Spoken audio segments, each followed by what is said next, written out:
22년간 인공위성 개발부터 인공위성의 추락과 충돌 위험 분석까지 우주와 함께하고 있는 과학자 한국천문연구원 우주위험연구실장 최윤정입니다.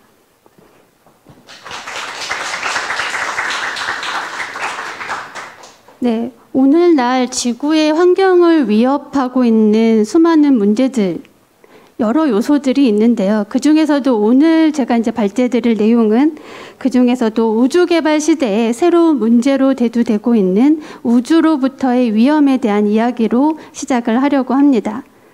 아마 우주 위험에 대한 얘기들을 이제 최근 들어서 우주 쓰레기라는 용어와 함께 많이 들으셨을 것으로 생각이 됩니다.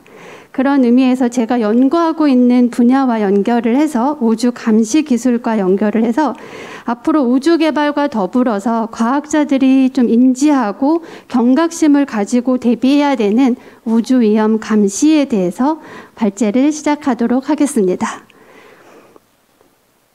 네, 제가 오늘 이제 제목으로 가져온 내용은 우주 쓰레기 위험과 위협에 대응하는 우주 감시 기술이라는 제목입니다. 뭔가 위험과 위협이라고 하니까 굉장히 좀 무겁게 들리실 수 있을 것 같은데요. 그 기술에 대해서 좀 차근히 설명을 드리려고 하는데 그 전에 저를 잠깐 소개해 드리겠습니다. 저는 2012년부터 한국천문연구원 우주위험감시센터에서 이 우주위험과 관련된 분석 연구를 수행을 했습니다. 제가 벌써 한 10여 년 됐는데요. 그 전에는 제가 한 12년간은 인공위성을 개발하는 우주공학자로 일을 했습니다. 제가 2000년에 한국항공우주산업이라고 하는 우리나라의 이제 대표적인 우주 기업인데 한국항공우주산업에 입사를 해서 아리랑 위성 2호 우리나라의 이제 1m급 관측위성인데요. 그 관측위성에 들어가는 탑재 소프트웨어 개발을 시작을 했고요. 그 개발했던 내용을 바탕으로 해서 나로호에 들어갔던 발사체 검증 위성에 들어가는 또 탑재 소프트웨어를 개발했습니다. 이후에 제가 한국항공우주산업에서 그 당시에 이제 벤처, 지금 이제 스타트업 기업이었던 세트랙 I로 이직을 한번 했었고요. 당시에 이제 세트랙 I에서 우리나라에서 이제 추출하고 있는 인공위성 두바이 위성 개발에도 참여를 했습니다. 당시에도 이제 탑재 소프트웨어와 우주용 GPS 수신기라고 해서 우주에서 우리가 지금 내비게이션 하듯이 위성에 탑재되는 GPS 수신기 개발을 담당을 했었습니다. 그래서 한 12년간은 인공위성 개발에 전념을 했었던 기간이 있었고요. 그 기간 동안에 이제 하면서 제가 그 12년 동안 인공위성 개발하기 전에 이제 연구를 시작했었던 우주 쓰레기와 관련된 연구를 제가 다시 하게 된 계기가 좀 발생을 했습니다. 제가 원래 우주 쓰레기라고 하는 개념을 97년도부터 연구를 시작을 했었는데요. 벌써 이게 한 25년 전이니까 당시에 우주 개발이 우리나라에서 아리랑 위성 이제 1호, 우리별 1호, 2호 이렇게 올라갔을 때였고 당시에는 이제 우주 개발이 이제 막 시작하는 단계여서 우주 쓰레기라고 하는 개념을 도입하고 얘기하는 게 굉장히 낯설었던 시절이 있었습니다. 그럼에도 불구하고 당시에 이제 인공위성 개발과 함께 좀 고민이 필요하다라는 그리고 또 인공위성 개발에 많은 분들이 참여를 하고 있어서 저는 좀 다른 분야를 선택해 보고자 하는 마음에 당시에 좀 생소하게 우주 쓰레기라는 이제 개념을 가지고 우주 감시에 대한 내용을 했었는데요. 그때 연구했었던 게 인공위성의 충돌 위험 분석이었습니다. 그리고 나서 사실 아리랑 위성 개발부터 해서 오랫동안 인공위성 개발에 전념을 하고 있었는데 정말 신기하게도 그 97년부터 연구했었던 그 충돌 위험에 대한 막연히 앞으로 일어날 것이지만 정말 일어날까라고 생각했었던 일이 2009년 이리디움이라고 하는 미국의 상업용 실제로 운영하고 있던 인공위성과 그다음에 이제 러시아가 발사했는데 다 써서 이제 폐기된 위성이었던 코스모스 251이라고 하는 위성과 실제로 충돌했었던 사건이 일어났습니다. 당시에 제가 이제 두바이 위성 개발하고 있을 당시였는데요. 예측했었던 일이 10년 후에 실제로 일어나는 거를 경험을 하고 나니까 이게 연구라고 하는 이 사람이 생각했던 아이디어가 그냥 막 나오는 건 아닐 수도 있겠구나. 다시 좀 이렇게 연구에 대한 좀 열정을 일으켰던 사건이 있었습니다. 실제로 이제 2009년에 이리듐하고 코스모스가 충돌하면서 당시부터 우주 위험에 대한 이슈들이 대두가 되기 시작했습니다. 물론 저만 예측한 건 아니고요. 1978년에 이제 나사의 그 유명하신 도널드 캐슬러라고 하는 분이 우주 위험에 대한 충돌 위험성, 특히 충돌로 인해서 생기는 파편들, 우주 쓰레기 때문에 또 2차 피해가 발생할 수 있다라는 그런 위험성을 이제 대두했었는데, 그런 위험들에 대한 과학자들이 계속 인지하고 문제점들을 알리고 있었는데, 실제로 일어나니까 2009년부터 이 우주 쓰레기에 대한 문제가 실제로 이제 우리가 실생활에서 인공위성을 쓰고 있는 이 우주 시대에 정말 간과해서는 안 되는 문제라는 것이 이제 확실하게 대두가 되기 시작을 했습니다. 그러면서 제가 2012년에 한국천문연구원으로 옮기게 되면서 본격적으로 임무를 시작을 했고요. 제가 옮기고 나서 2014년에 우리나라에서도 이 우주 쓰레기와 관련된 굉장히 중요한 사건이 있었습니다. 우주 쓰레기라고 하면 보통은 이제 인간이 우주로 내보내서 쓸모가 없어진 것들, 모든 것들을 우주 쓰레기라고 하는데, 그런 우주 쓰레기의 위험을 사실은 직접적이진 않지만 굉장히 사람들에게 각인시켰던 사건이 있습니다. 혹시 아시는 분이 계실지 모르겠는데요. 진주운석 사건 아시나요?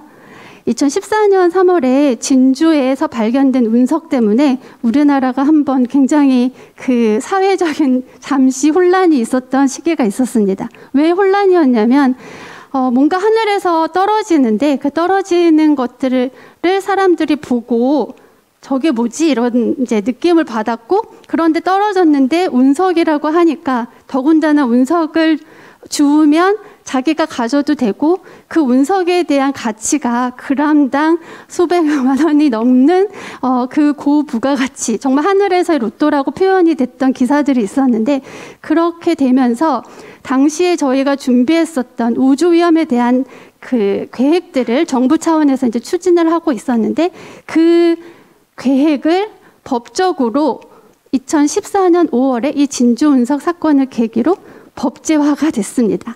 그래서 2014년에 우리나라의 우주 위험 대비 기본 계획이라고 하는 계획이 생기게 되면서 우리나라도 이 우주 쓰레기와 관련된 우주 감시 기술 연구가 본격적으로 시작을 하게 됩니다. 오늘 이런 소통 포럼을 통해서도 말씀을 드리지만, 결국엔 어떤 과학에 대한 이슈들은 사실 과학자들이 열심히 연구하고 아무리 우리가 이런 연구를 하고 대비가 필요합니다라고 해도 결국엔 이런 이벤트나 이런 사건들, 또 언론의 이슈들이 없이는 법제화되는 것도 어렵고 연구비를 따는 것도 어렵고 또 본격적인 연구를 시작해서 협력을 해나가는 것도 굉장히 어렵다는 그동안의 과정이 있었습니다. 그런데 2014년에 진주운석, 그런데 그 진주운석 바로 전해 2013년에는 또 체랴빈스크의 소행성이 떨어지면서 한 17,000명 정도의 부상자가 발생을 했었고요. 그 다음에 뭐 학교 건물부터 해서 모든 가옥들이 굉장히 파괴됐었던 그런 사건이 있어서 그동안에 2009년에 실제로 위성이 충돌하고 2013년에 소행성이 떨어지고 또 2014년에 우리나라가 진주운석을 발견하면서 이 우주 위험에 대한 이슈들이 정부 차원에서 대비가 되기 시작합니다. 정부 차원에서 대비가 된다는 거는 그만큼 언론에서 이슈들이 많이 됐었고 사람들의 관심도가 높아졌다는 얘기죠. 그래서 오늘 제가 발제드릴 내용은 제가 그런 우주 위험에 대한 연구를 하면서 특히 그중에서도 감시하는 기술을 통해서 앞으로 우리가 어떤 대응 방안, 또 이 문제에 대한 인식을 어떻게 해나갈 것인지에 대해서 얘기를 시작하도록 하겠습니다. 네, 우주로부터 위험부터 시작을 해보면요. 우주로부터의 위험이라고 하면 제가 아까 소행성과 뭐 유성체 이런 부분도 말씀드렸지만 사실 자연적으로 일어나는 거에 있어서 뭐 인간이 할 수 있는 것은 사실 많지 않습니다. 물론 우리가 미리 알고 대비하는 것이 가장 좋겠지만 자연적으로 일어나는 현상에 대한 대비가 쉽지는 않죠. 그런데 인공위성이나 우리가 쏘아올린 우주 발사체들로 인한 위험에 대해서는 결국엔 인류가 만들어서 우주로 내보낸 것들이 다시 되돌아오기 시작했고, 그것으로 인한 위험에 대해서는 우리가 다시 한번 생각해보고 우주 개발 과정에서 그러한 심각성들을 고려해서 개발을 할 수 있도록 해나가는 것이 과학자의 임무라고 생각을 하기 때문에 그런 의미에서 이 우주로부터 위험을 정의를 하는 것이 필요합니다. 그래서 전체적으로 한번 보시면 우주로부터의 위험은 굉장히 많은 요소들이 있는데요. 아까 자연우주 물체인 소행성과 유성체를 제외하고 오늘은 인공위성, 우리 인간이 만들어서 우주로 보냈던 많은 인공위성이나 발사체를 중심으로 말씀을 드리겠습니다. 가장 중요한 위험 요소는 우리가 쏘아올린 것들이 떨어지는 추락 위험이 있습니다. 이 추락 위험은 결국엔 지구 대기권 아래로 다시 지표면으로 떨어져서 사람이 직접 맞을 수도 있고 또는 도심 지역이라든지 인가에 떨어져서 우리의 자산에 대한 피해를 줄 수 있는 그런 모든 위험을 포함을 합니다. 또 어떤 물체가 이제 뭐 거대한 우주 물체가 떨어졌을 때는 실제로 직접적인 충격보다는 간접적으로 그 충격파에 의해서 또는 대기권에 진입하면서 거기에 있는 마찰에 의해서 거기에서 생기는 이제 2차적인 피해들이 생길 수 있고요. 또 아까 말씀드렸던 사회적인 혼란도 같이 포함이 됩니다. 근데 두 번째는 우리가 아까 정말 수천억 원에서 수조 원을 투자를 해서 발사하는 수많은 인공위성들이 지구 궤도상에서 어떤 위험으로부터 그대로 방치되어 있는 그런 위험입니다. 결국엔 이 내용들이 바로 충돌 위험이라고 저희가 정의를 하는데요. 지구 궤도에 있는 운영 중인 인공위성끼리도 부딪힐 수도 있고 또 자체적으로 인공위성이 폭발해서 파편들이 생겼을 때 그 파편으로 인해서 다시 운영 중인 인공위성과 충돌할 수도 있고, 간단히 생각하시면 우리가 고속도로에서 도로에서 자동차를 운행하고 우리가 많은 교통수단들을 이용을 하는데 거기에서 그 교통수단의 속도에 따라 정말 그 충돌 위험이라고 하는 것들이 같이 증가한다는 거 아시잖아요. 그래서 그런 부분들이 우주에서도 똑같이 일어나고 있습니다. 특히 사고가 일어났을 때 그 사고의 현장을 정리하지 않으면 그걸로 인한 2차, 3차 피해가 예상이 되잖아요. 근데 우주에서는 누군가 치워주지 않는다는 거. 그렇기 때문에 한번 폭발이 일어나거나 또는 충돌이 생겨서 파편이 발생하면 그 파편들은 그대로 방치되어 있고 그 다음에 지금 운영하고 있는 수많은 인공위성들이 그 파편들의 위험에 그대로 방치가 되는 충돌 위험까지 위험 요소들이 있습니다. 그래서 여기에는 이제 우리가 발사하고 있는 우주 발사체 또 궤도상에 있는 인공위성들 이 부분들이 큰 요소가 될 수 있습니다. 이 그림은 사진은 너무 잘 아시죠? 사실 1957년 우리가 이제 우주시대라고 얘기하는 최초의 인공위성 스푸트니크 1호가 발사되기 전의 지구와 달의 모습입니다. 정말 지구의 유일한 위성인 달이 존재했던 시대가 이제는 지나가고 정말 달처럼 지구 주변을 도는 수많은 인공적으로 발사한 위성들이 돌고 있고요. 그 위성들이 1957년 이후에 지금 2022년이 되는 순간에 이미 우리가 발견한 것만 5만 5천여 개가 넘고 그 중에서도 반 넘는 2만 5천여 개는 현재 지구 궤도상에 남아서 그대로 방치가 되어 있습니다. 쌓여가는 우주 쓰레기라는 표현을 했는데요. 물론 운영하고 있는 위성들도 많이 있는데 이 2만 5천여 개 중에서 지금 실제로 운영하고 있는 건 한 20% 정도 됩니다. 작년까지만 해도 한 10% 정도였는데요.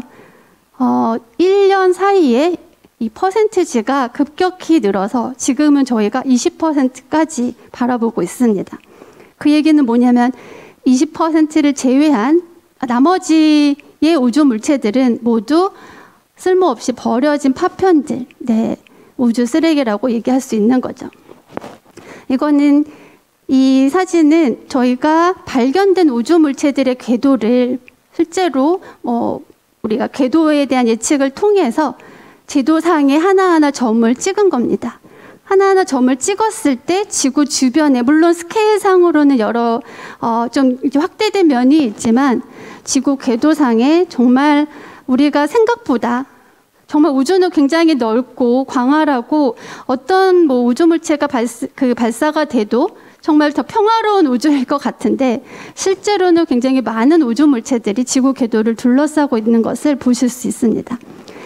특히 우리 인간이 어떤 상황을 사용을 한다거나 우리가 인간이 어떤 의도를 갖고 뭔가를 할 때에는 사람의 마음은 다 똑같고 인류의 생각은 다 대부분 비슷해서 우주 공간에서도 인류가 사용하고 싶어하는 공간이 대동소이합니다. 그래서 가능하면 지구 가까운 곳, 또 지구 궤도상에서도 특별한 궤도인 정지 궤도처럼 항상 우리가 정지 궤도라고 하는 것은 지구 주변을 도는데 위성처럼 돌지만 지구와 같은 지구의 자전 속도와 같이 돌아서 언제나 우리 그 원하는 그 경도대의 위성이 그대로 정지해 있는 것처럼 보여서 정지 궤도라고 하는데요. 이런 특수한 궤도에 사람들은 인공위성을 발사하고 싶어 합니다. 그러다 보니까 그런 특수한 궤도에 많은 인공위성들이 몰리게 되고요.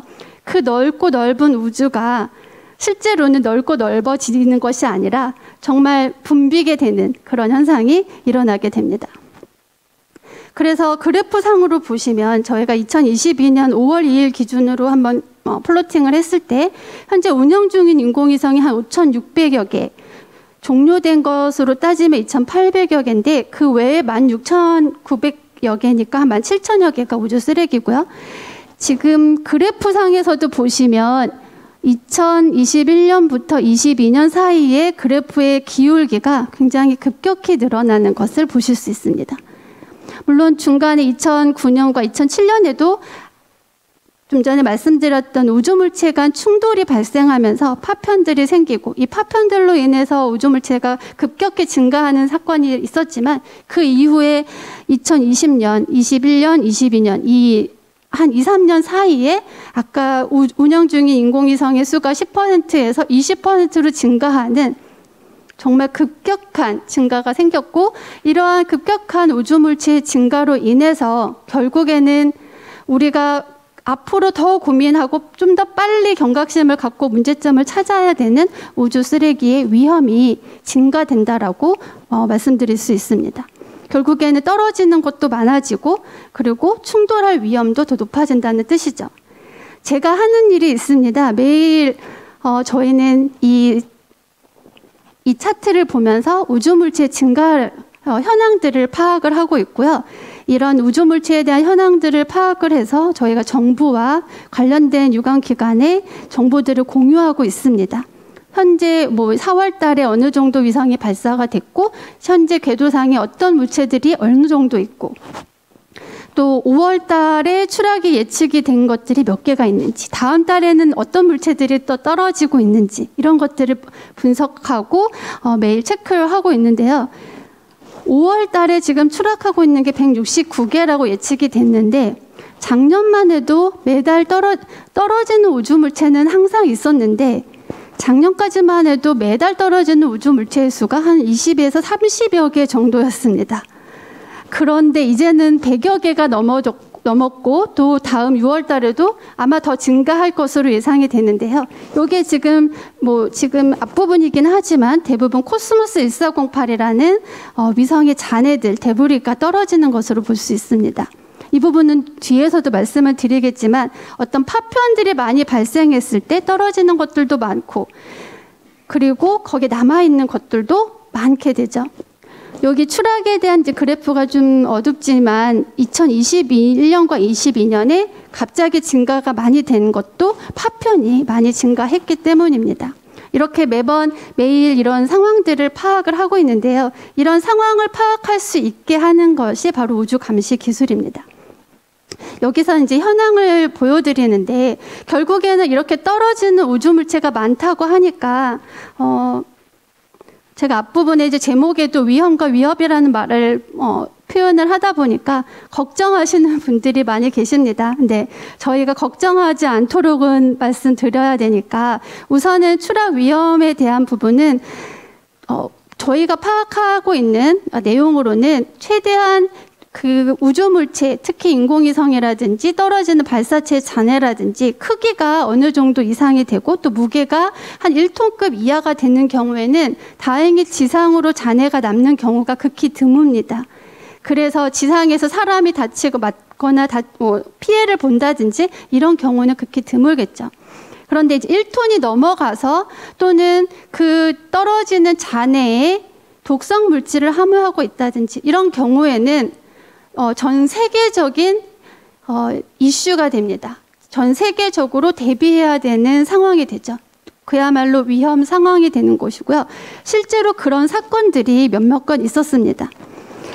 맨 왼쪽에 보시는 사진이 실제로 ATBA라고 하는 인공위성이 떨어지는 대기권에 불타서 떨어지는 장면인데요. 당시에 나사와 이사가 협력하에 이 우주물체 떨어지는 것을 항공기를 통해서 실제로 관측한 영상입니다. 이렇게 떨어지고 있고 이렇게 떨어지는 모습이 만약에 낮에 떨어진다고 하면 좀 덜 보일 수 있지만 밤에 떨어진다고 하면 이런 모습으로 보실 수 있는 거죠. 실제로 최근 들어서 이런 장면들이 CCTV나 핸드폰 영상을 카메라를 통해서 관측이 됐고 그 촬영이 되는 것들을 저희가 많이 이렇게 받고 있습니다. 두 번째 가운데 보시는 것이 실제로 잔해가 떨어진 영상인데요. 2020년에 중국의 창정 5B 로켓의 잔해가 코트디부아르라는 마을에 떨어진 것이고 그 코트디부아르 마을에 떨어져서 다행히 사람이 다치진 않았지만 그 마을의 가옥을 좀 파손시킨 그런 사례가 있었습니다. 또 최근 들어서 이 오른쪽에 있는 사진은 이것도 중국의 로켓 발사체인데요. 중국의 잔해가 중국 발사체의 잔해가 인도에 떨어진 모습입니다. 추진제 탱크 같은 모습이고 아래 쪽에도 인도나 중국 발사체 같은 경우는 중국 그 본토 내에 왜냐하면 바로 바다가 있지 않고 내륙에서 발사하는 경우가 많기 때문에 내륙에 있는 마을에 잔해들이 굉장히 많이 떨어졌습니다. 그런데 왜 추락 위험이 지금 더 많이 이슈가 되는가 하면 과거에는 사실 이렇게 발견돼도 우리가 알기가 쉽지 않았습니다. 그런데 최근 들어서 우리는 뭐 도로에 많은 CCTV부터 해서 개인이 갖고 있는 핸드폰으로 촬영할 수 있는 이 카메라들이 있다 보니까 저희가 받는 그런 동영상의 그 횟수도 많아지고 기록이 되는 기록물들이 점점 많아지고 있습니다. 맨 아래쪽에는 실제로 맞으신 분이세요. 저희가 우주 위험이라고 하면은 언론에서 또는 이제 뭐 정부라든지 이렇게 우주 위험에 대해서 얘기를 할 때 항상 많이 듣는 질문이 그러면 얼마나 위험하고 그러면은 사람이 맞을 확률은 얼마인지 로또 맞을 확률에 비교해서 네, 사람이 맞을 확률까지 대부분 물어봅니다. 네, 실제로 맞으신 분이 계시고요. 네, 1997년에 미국에 있는 로티 윌리엄스라는 분이시고 이분은 실제로 저희가 논문에도 굉장히 자주 등장하세요.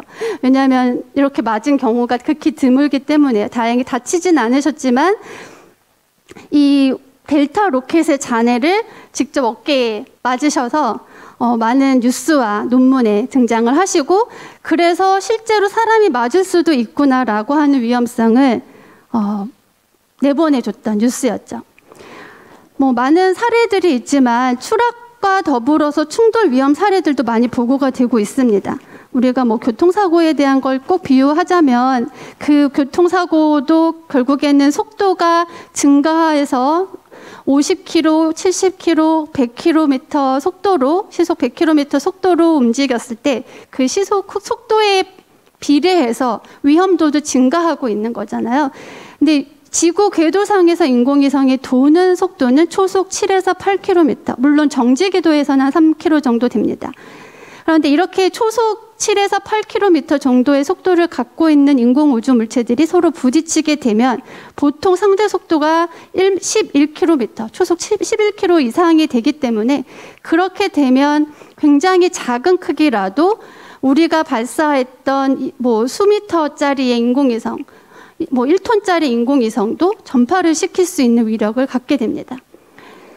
여기 가운데 손가락은 우주정거장에 부딪힌 잔해입니다. 우주정거장은 사람이 살고 있고 우리가 인류가 생활하는 공간인데, 우주에서 이 인류가 생활하는 공간을 굉장히 미세한 작은, 정말 0.001mm의 우주 잔해가 부딪혀도 사람이 살고 있는 곳에 부딪힌다고 하면 굉장히 위험한 그런 순간이 됩니다. 그리고 제가 아까 말씀드렸던 2009년에 실제로 이러한 충돌이 일어나서 2,500개 이상의 파편들도 발생을 했고요. 당시에 왜 이 충돌 위험을 미리 예측하지 못했나?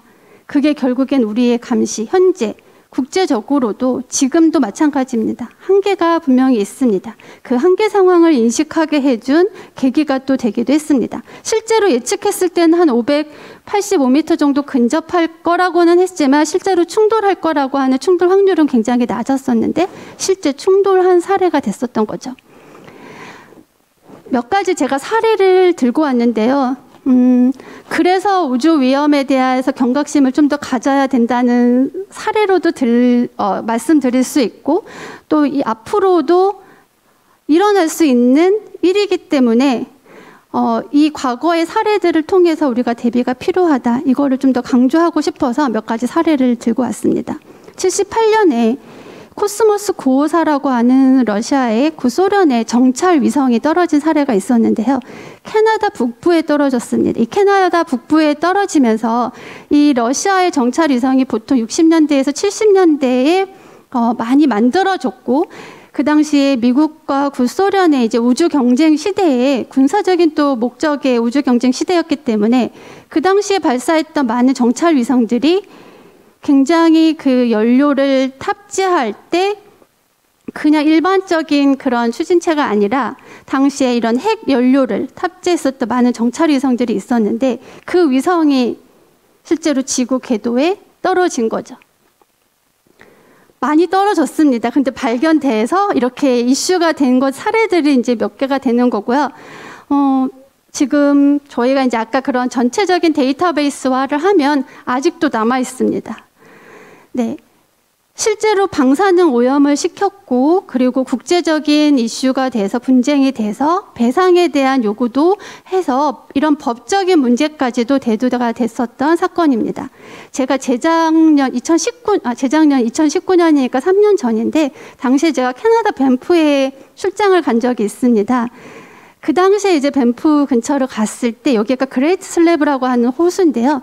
그 호수가 그 당시에 이제 개방이 되기 시작했다라고 뉴스를 들었습니다. 그야말로 30년 넘는 기간 동안 방사능 오염 문제로 그 지역을 폐쇄했다가 이제 그 부분이 풀리는 시점이었던 거였고, 그만큼 이 어떤 우주 물체가 떨어지는 것에 대한 이슈를 드러냈었던 사건입니다.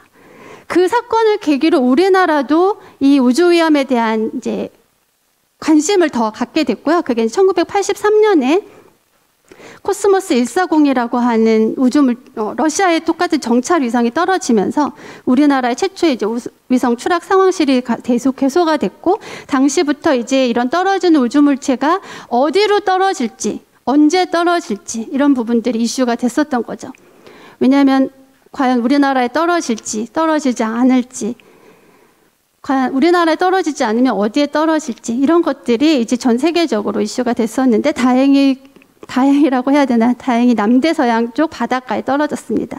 물론 지구가 70%가 바다로 이루어져 있기 때문에 대부분 많은 우주 물체들이 바다로 떨어지지만 아까와 같은 이제 북부에 떨어지거나 하는 사례들이 있었죠. 또 가장 최근에 우리나라에서도 이슈가 됐었던 사건이 중국 우주정거장 텐궁 1호의 추락인데요. 이때는 우리나라가 아까 2014년에 우주위험 대비 기본계획을 세우면서 우주 물체가 떨어졌을 때 우주위험에 대응하는 매뉴얼을 만들기 시작을 했습니다. 우리가 이 팬데믹 시대를 겪으면서 수많은 매뉴얼이 이제 개선이 되고 거기에 우리가 정말 우리나라 국민들이 잘 따라서 했었던 이 위험 상황을 잘 극복을 했었는데, 우주 위험에 대해서도 여러분이 아직 체감은 못 하셨겠지만 우리나라의 정부는 이 우주 위험에 대한 대비 기본 계획부터 매뉴얼까지 세워놓은 상태입니다. 그 매뉴얼에 따라서 대응했었던 첫 사례가 이 텐궁 1호의 추락입니다. 중국 우주정거장 텐궁 1호가 당시 이제 실험용 우주정거장이었고 이 당시에도 한 8.5톤 정도 됐는데 이 우주물체가 떨어지는 사건이 왜 중요했냐면 이 우주정거장에도 당시에 독성 물질인 하이드라진이라고 하는 물질이 함유되어 있어서 실제로 얘가 떨어지고 8.5톤 정도 되면 실제로 지구 대기권을 통과해서 지상에 남겨지는 잔해가 보통 한 10에서 40% 이상이 될 거라고 보이는데 그러면 적어도 한 8.5톤이니까요. 한 1톤 가까이 또는 1톤에서 한 3톤에서 4톤 정도는 지상에 남을 수 있다라는 위험성이 대두가 됐고 특히나 독성 물질을 함유했다라고 하니까 근처에 가서 뭐 이상한 물질을 발견했는데 그냥 사람이 만진다고 했을 때는 위험하기 때문에 이 위험성을 알리는 것들을 대비를 했습니다. 당시 이제 우주 위험 대비 기본 그 매뉴얼에 따라서 어떤 위험에 대한 경보 상황이 있으면 우리가 뭐 태풍 또는 뭐 기상재해라든지 지진재해 이런 부분들도 많이 있는데요. 저희가 이제 위험 상황이 뭐 관심, 주의, 경계, 심각 이런 4단계가 있는데 그 4단계에 따라서 우주 위험도 대비하도록 되어 있습니다. 그래서 당시에 기준으로 했을 때는 관심, 주의, 경계, 심각 단계 중에서 저 오늘 오후 4시 우주위험 경보 발령 이때가 경계 단계까지 발령이 됐었던 사건입니다. 그러니까 심각하기 바로 전인데요. 왜 심각이 가기 전이었냐면 마지막 궤적에 예측되는 궤적에 우리나라가 포함이 되어 있었기 때문이었어요. 다행히 우리나라를 지나서 태평양에 떨어졌습니다. 이때 이제 예측을 제가 이제 주도적으로 했었고요. 당시에 이제 많은 언론에서 이 우주물체 추락에 대한 위험을 보도를 하면서 이슈가 훨씬 더 많이 됐고 그 덕분에 저희가 이제 우주 위험에 대해서 사실은 굉장히 많이 알리려고 노력을 했고 이런 것들이 필요합니다라는 이제 홍보도 많이 하고 했었는데 이 사건 하나로 많은 국민들뿐만 아니라 일반인들도 우주 물체가 떨어질 수 있구나 그리고 우리가 실제로 이렇게 대응을 하고 있구나 이런 직접적인 경험을 했었던 사례고요. 실제로 천문연구원 우주 물체 감시실 저희가 이제 우주 물체 감시실을 이런 우주 위험이 일어나게 되면 비상 상황실로 쓰는데 그 비상 상황실에서 군뿐만 아니라 우리나라의 각 부처들 왜냐하면 우주 물체가 떨어질 때 지상에 떨어지는 위험을 안다고 하면 실제로 지상만 위험한 게 아니고 항공기가 이제 움직이는 경로 그리고 배들이 움직이는 선박이 이용하고 있는 해양 이런 쪽도 다 연관이 되기 때문에 뭐 국토부, 해수부, 관련 부처들 그리고 군 관계자들 다 같이 해당되시는 분들이 모여서 대비를 하게 됩니다. 실제로 이런 우주물체가 떨어질 예측이 됐을 때 뭐 VIP 항공기가 잠시 지연이 됐었던 사례들도 있었습니다. 또 가장 최근이죠. 작년 11월에 러시아가 자국의 미사일을 가지고 자국의 다 쓴 인공위성을 미사일로 격추시켰던 사건이 있었습니다. 굉장히 어려운 일이고 미사일로 위성을 격추시켰다고 하고 이 격추된 그 잔해가 바로 아까 그 최근에 많이 떨어지고 있는 코스모스 1408의 잔해들입니다. 당시에 이 우주물체들을 이제 관측하고 그리고 이제 감시하는 대부분의 이제 데이터들을 미국이 제공하고 있고 이제 그걸 공개하는 사이트가 있는데요. 이 1408이 이 미사일 요격 시험으로 인해서 파편이 생기면서 정말 제가 이때까지 계속 접속을 해서 이제 많은 데이터들을 계속 파악을 했었는데 그 당시에 사이트가 잠시 중단됐었던 그런 사례입니다. 너무 한 번에 1,500개 이상의 이제 파편들이 생겨버리니까 그걸 다 처리하는데 오래 걸리는 거죠.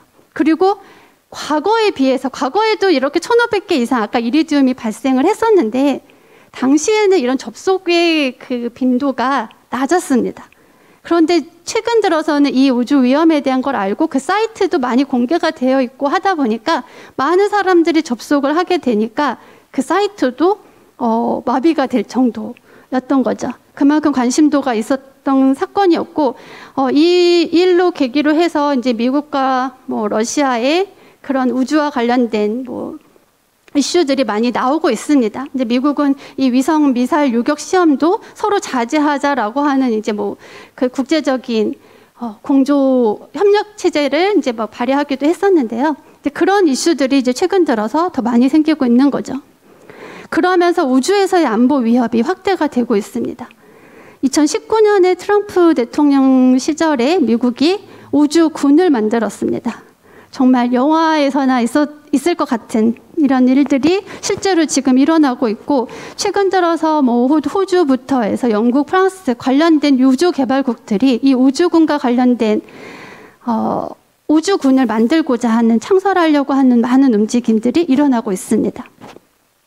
그 이유는 우리가 이제 우주 위험이라고 하고 위협이라고 하는 이 내용을 다룰 때, 아까 미사일로 위성을 요격하고 또 위성을 추락시키고 또 충돌 위험이 있고, 이런 부분들이 결국엔 안보하고 연결이 되고, 우리가 발사한 우리의 우주 자산들이 지구 궤도 내에서 움직이고 있는 이 영역을, 우주는 지금 현재는 주인이 없다고 하지만 우리가 발사한 많은 우주 물체들이 그 차지하고 있는 영역에 대해서 사실은 그 발사한 그 주체국들이 사실 소유권을 주장하는 셈이 되기 때문에, 현재 우주를 육해공과 같은 전장의 영역으로 확대하고 있는 내용들이 발표가 많이 되고 있습니다. 그래서 저희가 과거에는 스페이스 시츄에이션 어웨어니스라고 하는 SSA라고 하는 의미로 우주 상황 인식에 대한 이야기들을 많이 나눴는데요. 이제는 우주 환경에 대해서 뭐 시츄에이션 어떤 상황을 그냥 보는 것이 아니라, 여기를 우리가 뭐 영토, 영해, 영공을 다루듯이 이제 우주를 그런 공간의 개념으로, 영역의 개념으로 인식을 해서 스페이스 도메인 어웨어니스라는 용어를 사용하게 되고 있고요. 최근 들어서 우주군이 이제 많이 발표가 되면서 특히 SSA가 SDA로 많이 확대가 되고 있습니다. 그러나 관련된 기술 개발 부분은 SSA나 SDA나 똑같습니다. 결국엔 어디에 사용하느냐, 민간에서 사용하고 어떤 국제적인 우주의 개발을 위해서 사용하느냐, 아니면은 어떤 안보적인 측면에서 우주를 바라보느냐에 따라서 SSA와 SDA로 지금 구분이 되고 있고, 특히 우리나라 같은 경우에는 이제 북한의 미사일 발사나 위성 발사 이런 쪽에서 특히 이 부분이 강조가 되고 있습니다. 그래서 이제 감시 기술을 좀 말씀드리면, 좀 전에 말씀드렸듯이 우주 상황 인식과 우주 영역 인식은 결국엔 우주 물체를 감시하고 대응하는 활동인데요. 그러려면 기본적으로는 관측 인프라를 확보해야 되고, 그 관측 인프라를 통해서 추적을 하고 그 추적된 내용들을 목록화하고 그 내용들을 다시 임무를 부여를 해서 또 다시 추적하고, 이런 과정들을 반복하는 것을 우리는 SSA, SDA라고 합니다.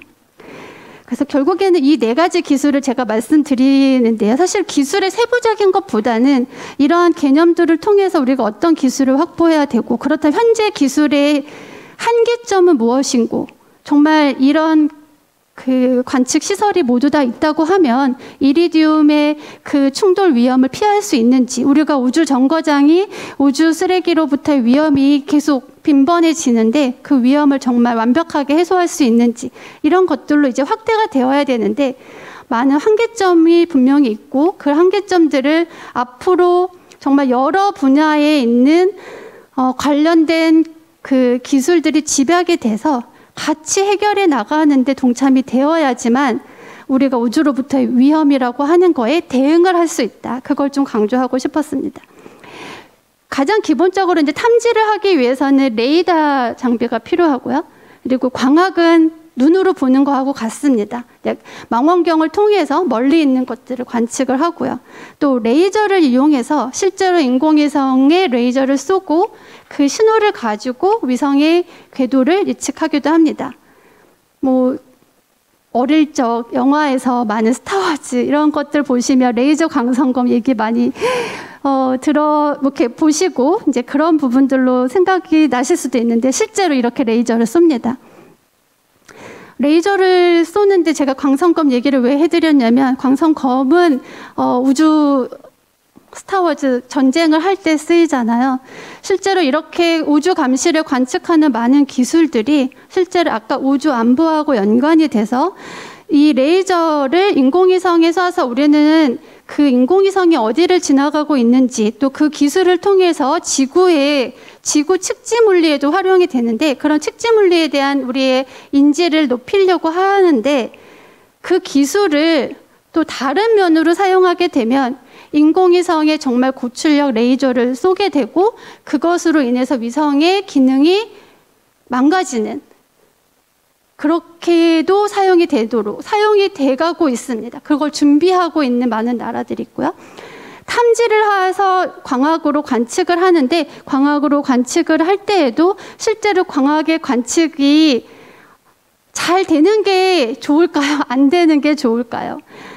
최근 들어서는 이게 많은 인공위성이 발사되고, 아까 그 지구 궤도를 빽빽하게 둘러싸고 있는 많은 인공위성이 발사되다 보니까 제가 있는 한국천문연구원에서 하고 있는 정말 많은 관측 기술들에서 실제로 우주를 바라보고 정말 지구 대기권 너머의 지구 근접 궤도가 아니라 그 이상을 바라보는 많은 그 연구들에서 이 위성이 지나가는 궤적들이 찍히고 있습니다. 그런 찍히고 있는 그 궤적들을 줄이기 위해서 얘를 차폐하는 기술들이 또 발전이 되고 있어요. 최근에 많이 발사하고 있는 미국의 앨런 머스크가 발사하고 있는 스타링크 위성에 지금 벌써 한 1,500개 정도가 발사가 됐고, 앞으로 12,000여 개, 40,000여 개 이상의 이제 우주 인터넷 통신을 만들기 위한 네트워크를 만들기 위해서 발사하는데, 그 많은 인공위성들이 발사가 되면 사실은 우리가 많은 카메라를 가지고 찍었을 때 대부분이 관측이 된다고 보시면 돼요. 왜냐하면 그렇게 관측이 돼야 우리가 통신을 할 때 끊기지가 않으니까. 그런데 그렇게 하다 보면 우리가 많은 연구를 하는, 이제 관측 연구를 하는 데 있어서는 분명히 방해가 되고, 단순히 관측에서만 방해가 되는 것이 아니라 우리가 앞으로 발사할 우리만의 임무를 수행하는 다른 위성들에도 충돌 위험들이 발생을 하는 거죠. 그래서 이런 관측 장비들을 가지고 실제로 이제 관측을 해나가는데, 그래서 그러면 차폐를 하는 것이 좋은 기술인지 또는 잘 보이게 하는 것이 좋은 기술인지, 이런 부분들이 많이 논의가 되고 있습니다. 결국엔 이렇게 많은 관측들을 하더라도 그 자료들을 모아서 정말 처리를 해야 되는데요. 여기에 핵심이 있습니다.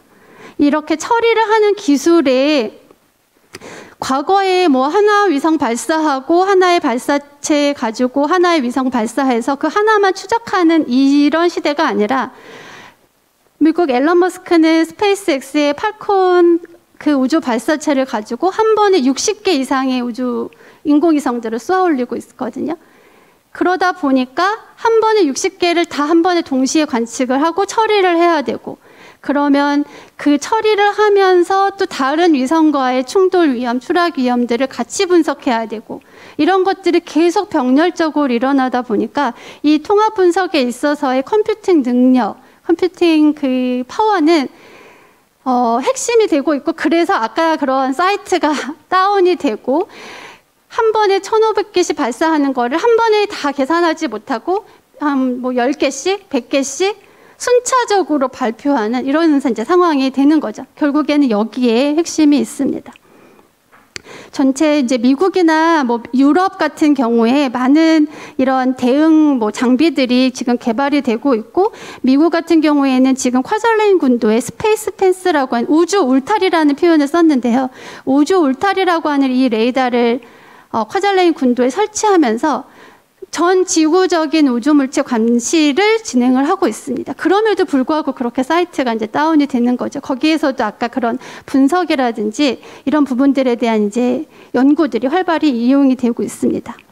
제가 이런 부분들에 있어서 우리나라에서 이제 대비하기 위해서 아까 2014년에 우주위험 대비 기본 계획을 발표했다고 말씀드렸는데, 그 발표함과 동시에 그렇다면 그 계획을 잘 이행을 하고 누군가는 해줘야 되기 때문에 그래서 이제 우주 환경 감시 기관이라고 하는 것을 운영해야 된다라는 것이 이제 법에 들어갔고, 그런 의미에서 아까 광학으로 보고 레이저로 보고 이렇게 뭔가 잘 보는 기관인 한국천문연구원이 이제 우주 환경 감시 기관의 역할을 맡아서 수행을 하고 있습니다. 2015년에 이제 지정이 됐고요. 그런 의미에서 이제 가장 먼저 했던 일이 광학으로 우주 물체를 감시하는 일이었습니다. 지금 현재 우리나라가 이제 한 5개의 우주 물체 광학 감시 네트워크를 구성해서 가지고 있고요.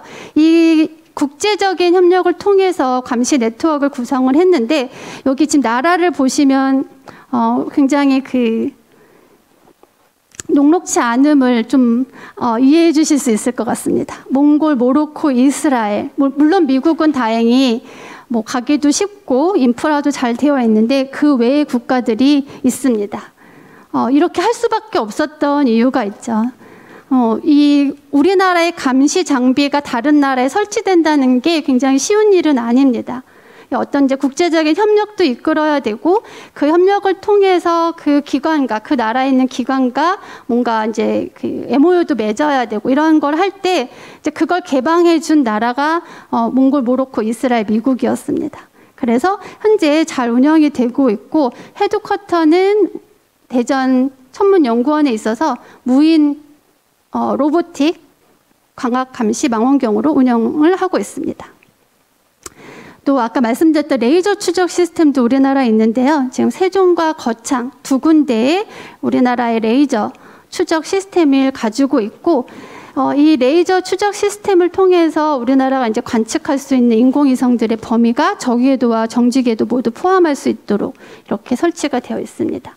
사실 이 제가 감시 기술의 장비들을 다 나열한 거는 그래도 저희가 2014년부터 했었던 그런 기술 개발 과정에서 이런 미약하지만 제가 여기에 성능을 다 쓰지는 않았습니다. 사실 이걸로 뭔가 당장에 우리가 위험을 대응할 수 있느냐 한다고 하면 없다고 말씀드릴 수밖에 없을 것 같아요. 이것만 가지고는 안 된다는. 그럼에도 불구하고 이것조차 없으면 우리가 국제협력이든 또는 뭐 같은 연구를 하는 체계에서 뭔가 동반자적으로 우리가 우주위험에 대응하는 체계에 들어갈 수가 없게 되기 때문에 이러한 여러 가지 감시 장비들을 체계적으로 구축하려는 노력을 하고 있습니다. 앞부분에 이제 소행성 감시 잠깐 말씀드렸었는데, 소행성 감시 망원경도 실제로는 이게 외계행성 탐색하는 망원경인데요. 그 외계행성 탐색하는 그 시간을 짜투리 시간에 소행성을 감시하는 스케줄을 넣어서 하고 있는 실정입니다. 제가 아까 현황과 그다음 문제점이 있고 앞으로 우리가 어떤 방안을 이제 좀 고민해야 되는지 말씀드린다고 했는데, 앞부분에는 구축이 되어 있는 시스템이고요. 이 레이더 시스템은 앞으로 구축이 필요하다는 시스템입니다. 저희가 아까 우주 감시 기술에서 탐지 추적 그리고 분석하는 이 과정에 있어서 실제로 우리나라가 하고 있는 것은 탐지 영역이 없이 추적과 분석만 있거든요. 근데 시작에 탐지가 없다 보니까 모든 정보를 현재는 미국의 99.99% 의존할 수밖에 없습니다. 그 초기 정보를 의존하다 보니까 그 이후에 있는 것들이 물론 저희가 잘 되어 있지만 그럼에도 불구하고 초기 탐지에 대한 능력이 없다 보니까 한계점을 갖고 있는 거죠. 어떤 위험에 대응할 때. 그래서 지금 천문연구원에서 우주감시 레이더에 대한 이제 이슈들을 많이 제기하고 있고, 이런 기술들의 이제 필요성이나 시급성들을 많이 알리려고 하고 있습니다.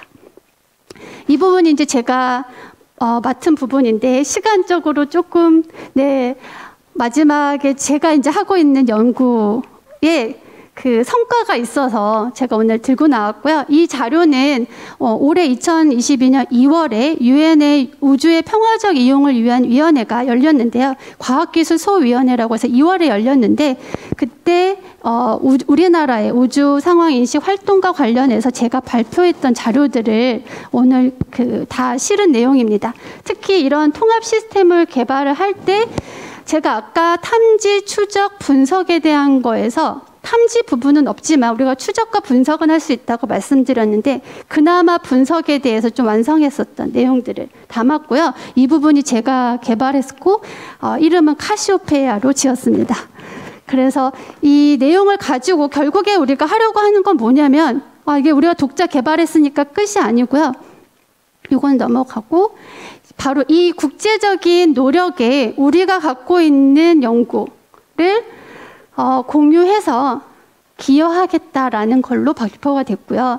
이게 유엔에 먼저 공유가 됐는데 제가 이번에 이 과학자 소통 포럼을 통해서 이 내용을 국내에 있는 과학자들과 공유할 수 있게 돼가지고 제가 굉장히 기대가 많았습니다.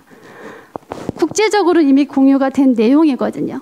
그래서 이 유엔에서는 이 우주 쓰레기 위험과 위협에 대해서 국제적으로 지금 논의들이 많이 되고 있고 이걸 하기 위해서 앞으로 지속 가능한 우주의 발전을 위해서 이 우주 쓰레기의 위험에 대해 국제적으로 세계적으로 많은 우주 개발국들이 동참하고 대응할 수 있는 역량을 서로 갖춰야 된다. 이런 가이드라인을 제시하고 있어서 거기에 우리나라도 지금 동참을 하고 있는 상황입니다. 이런 우주의 지속 가능성이라고 하는 표현을 가지고요. 여기에는 우주의 지속 가능성은 아까 말씀드렸던 우주 안보, 그리고 우주 개발, 그리고 또 이 우주 위험에 대응하는 이 세 가지 카테고리가 모두 포함이 되는 내용이고 그것들을 하기 위해서 각 국가가 왜냐하면 각 국가마다 가지고 있는 역량이 다르기 때문에 그 국가별로 할 수 있는 영역에 있어서 최대한의 우리가 앞으로 우주를 같이 공유하는 입장에서 지속 가능한 우주 활동을 위해서 이런 가이드라인이 제정이 됐습니다. 이게 2016년에 2019년에 제정이 됐고 2019년 6월에 제정이 됐는데 유엔에서의 모든 가이드라인이나 법은 모든 국가의 만장일치제로 진행이 됩니다. 지금 작년까지가 이제 100개국이 회원국으로 되어 있는데요. 2019년에 이 6월에 이 우주의 지속 가능성에 대한 그 전체 동의가 일어난 것은 한 10년 정도 준비를 했는데 어쨌든 전 국가가 동의를 해서 발의가 된 가이드라인입니다. 결국엔 우리가 이제 어떤 지속 가능한 평화적 활동을 위해서 이런 소통 포럼을 통해서 이제 국내 과학자들과도 같이 공유가 되어야 되고 결국에는 우주 위험은 한 개인이 한 기관이 또는 한 국가가 대응할 수 없기 때문에 결국엔 이런 노력을 같이 해나갈 수밖에 없다. 협력이 반드시 필요하다. 그런데 또 굉장히 역설적으로 들리시겠지만 협력을 하려니까 결국에는 독자적인 기술이 없이는 협력이 불가능하더라. 네.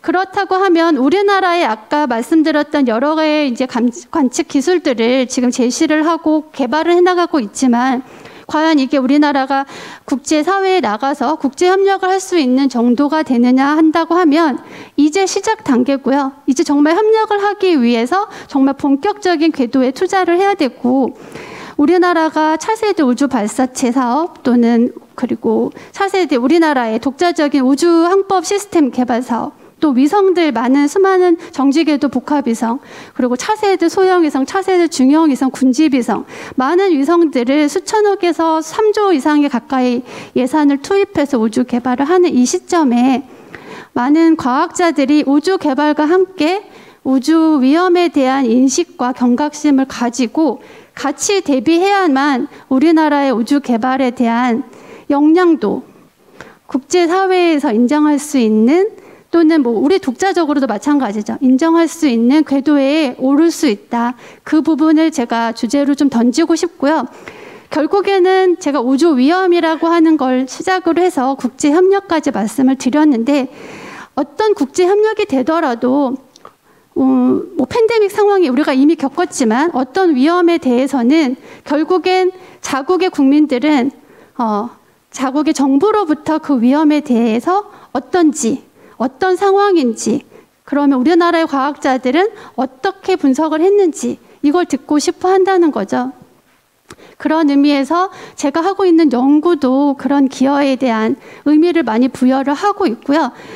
제가 이제 오늘 이 소통 포럼을 통해서 여러분들하고 좀 같이 공유하고 싶었던 내용은 결국엔 과학자들은 문제를 인식하는 순간 해결 방법을 찾는다는 것이죠. 그래서 여러분들과 같이 문제의식을 공유함으로써 우리나라도 이 우주 쓰레기 위험과 위협에 대응할 수 있는 솔루션을 찾아 나갈 수 있기를 기대하기 때문입니다.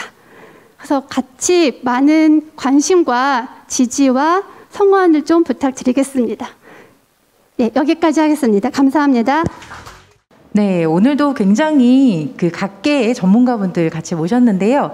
잠시 제가 소개를 드릴게요. 가장 먼저 누리호 이전에 나로호의 1, 2차 발사를 주도하셨던 우주기술 전문가이십니다. 한국항공우주원의 연구원의 전 원장님이셨던, 그리고 현재는 KID 석좌 교수님이신 이주진 원장님 모셨습니다.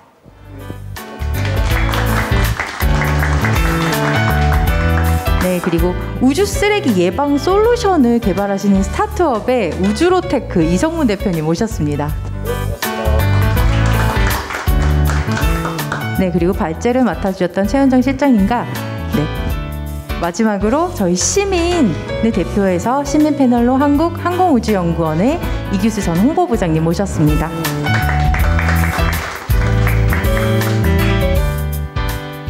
네, 첫 번째 토론 주제입니다.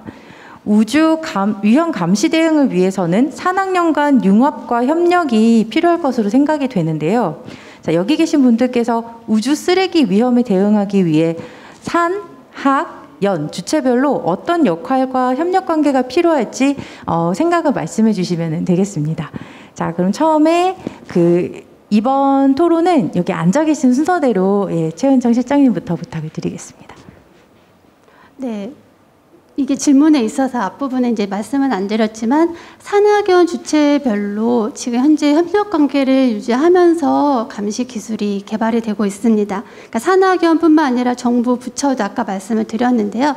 기본적으로는 이제 연구계에서는 이제 분석과 관련된 부분들, 산업계에서는 이제 관측 기술의 하드웨어를 개발하는 부분, 또 이제 학교에서는 가장 중요한 이제 인력 양성에 대한 부분들이 같이 이루어지고 있고, 우주 개발 중에서도 이제 인공위성이나 발사체 개발 같은 경우에는 그나마 이제 인력 양성 부분들이 많이 올라와 있는데, 아직까지 우주 감시와 관련된 부분들은 사실 미약합니다. 그래서 이제 이런 부분들에 대한 협력 관계를 지금 이제 많이 확대하려는 노력을 하고 있고, 그런 역할에 대한 인지를 저희가 이제 계획을 세우고 또 연구를 진행을 하면서 주체적으로 해나가고 있습니다.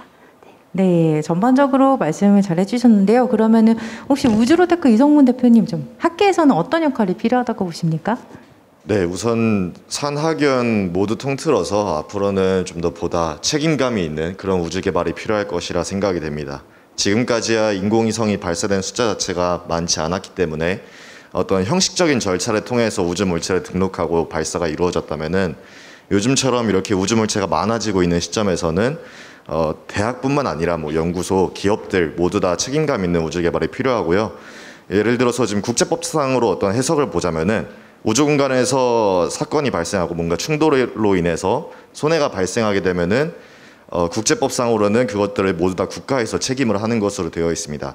그렇기 때문에 오히려 그런 국가에서 산학연이 개발하고 있는 인공위성들, 발사하고자 하는 인공위성들을 등록하기 위한 절차에서 더욱더 높은 스탠다드로 어떤 관리와 체계적인 관리가 필요할 것이라 생각이 되고, 이게 또 자칫 잘못하면은 어떤 산업을 저해한다, 어떤 방해가 될 수 있다라는 또 측면이 있기 때문에 그런 것들을 서로 잘 고려를 해서 협의가 되어야 될 것 같습니다. 네.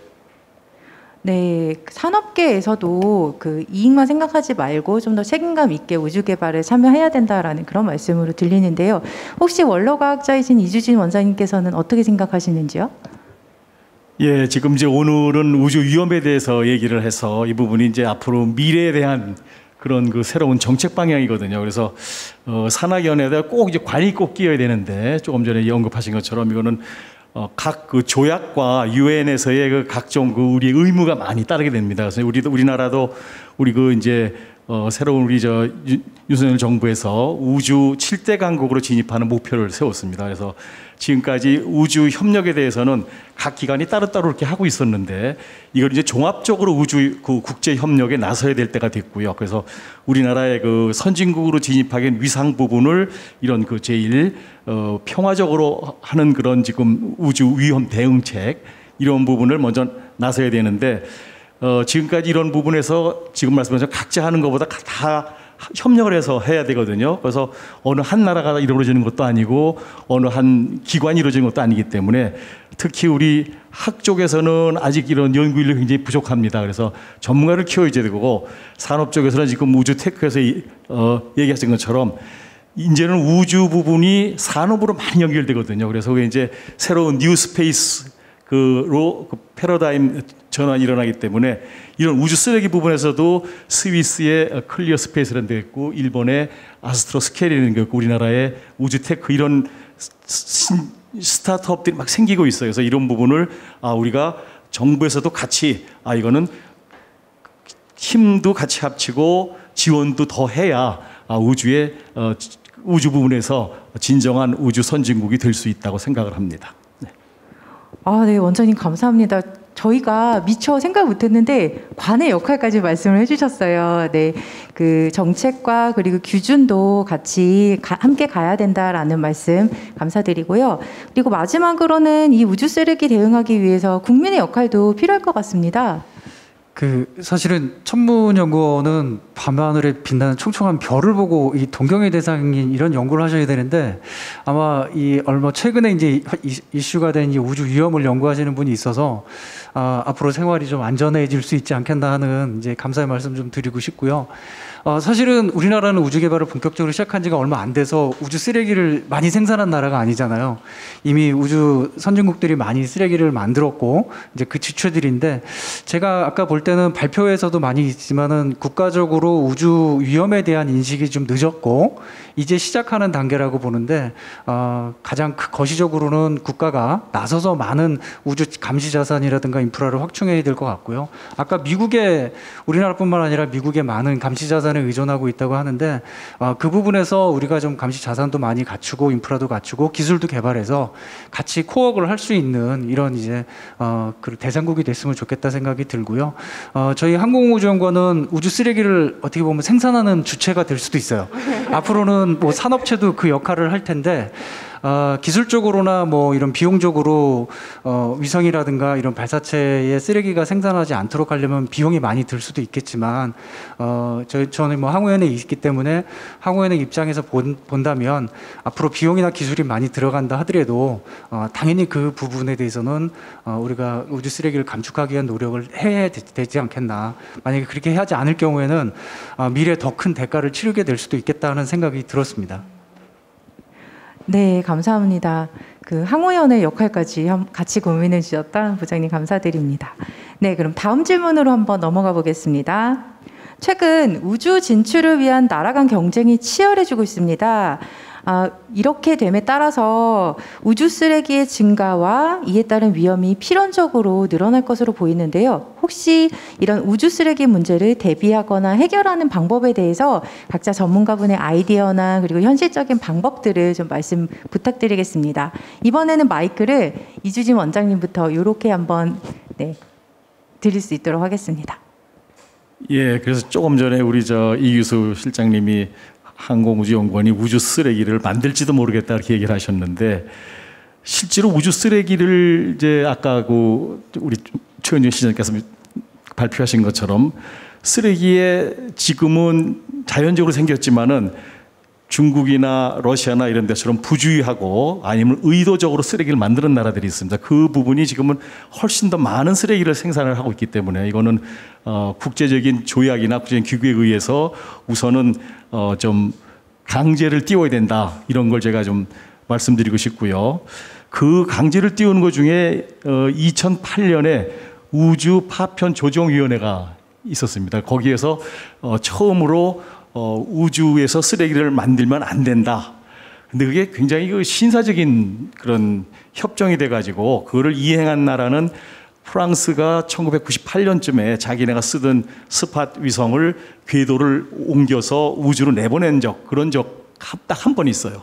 그 외에는 전부 그런 신사협정을 지키질 않는데, 이걸 우리 그 탄소세 무는 것처럼 우주에도 그런 그 이행을 안 하면은 그런 세금을 무기는 그런 정도로 해서 해야 되지 않을까 하고, 그 다음에 이제 우리 우주 테크도 있지만은 그 쓰레기를 치우는 그 우주 청소라고 합니다. 우주 청소하는 그런 그 기술들 많이 개발해야 되는데, 그 우리 영화에서 재밌는 게 왜 아마겟돈 이런 그 영화가 있었죠. 그래서 그 부분은 영화로 끝났지만은 우리 지구가 6,600만 년 전에 빙하기 시대를 맞아서 공룡이 다 멸망한 적이 있어요. 그게 지금 그 유카탄 반도의 흔적을 보면 약 200km의 직경의 흔적을 남긴 우주에서의 혜성이 떨어졌거든요. 혜성이 약 지름한 수십 킬로 되는 걸로 이렇게 추정을 하고 있는데, 그런 것처럼 그게 못 오게 하는 방법을 미국 나사에서 2010년도쯤에 하다가 지금 그 프로그램이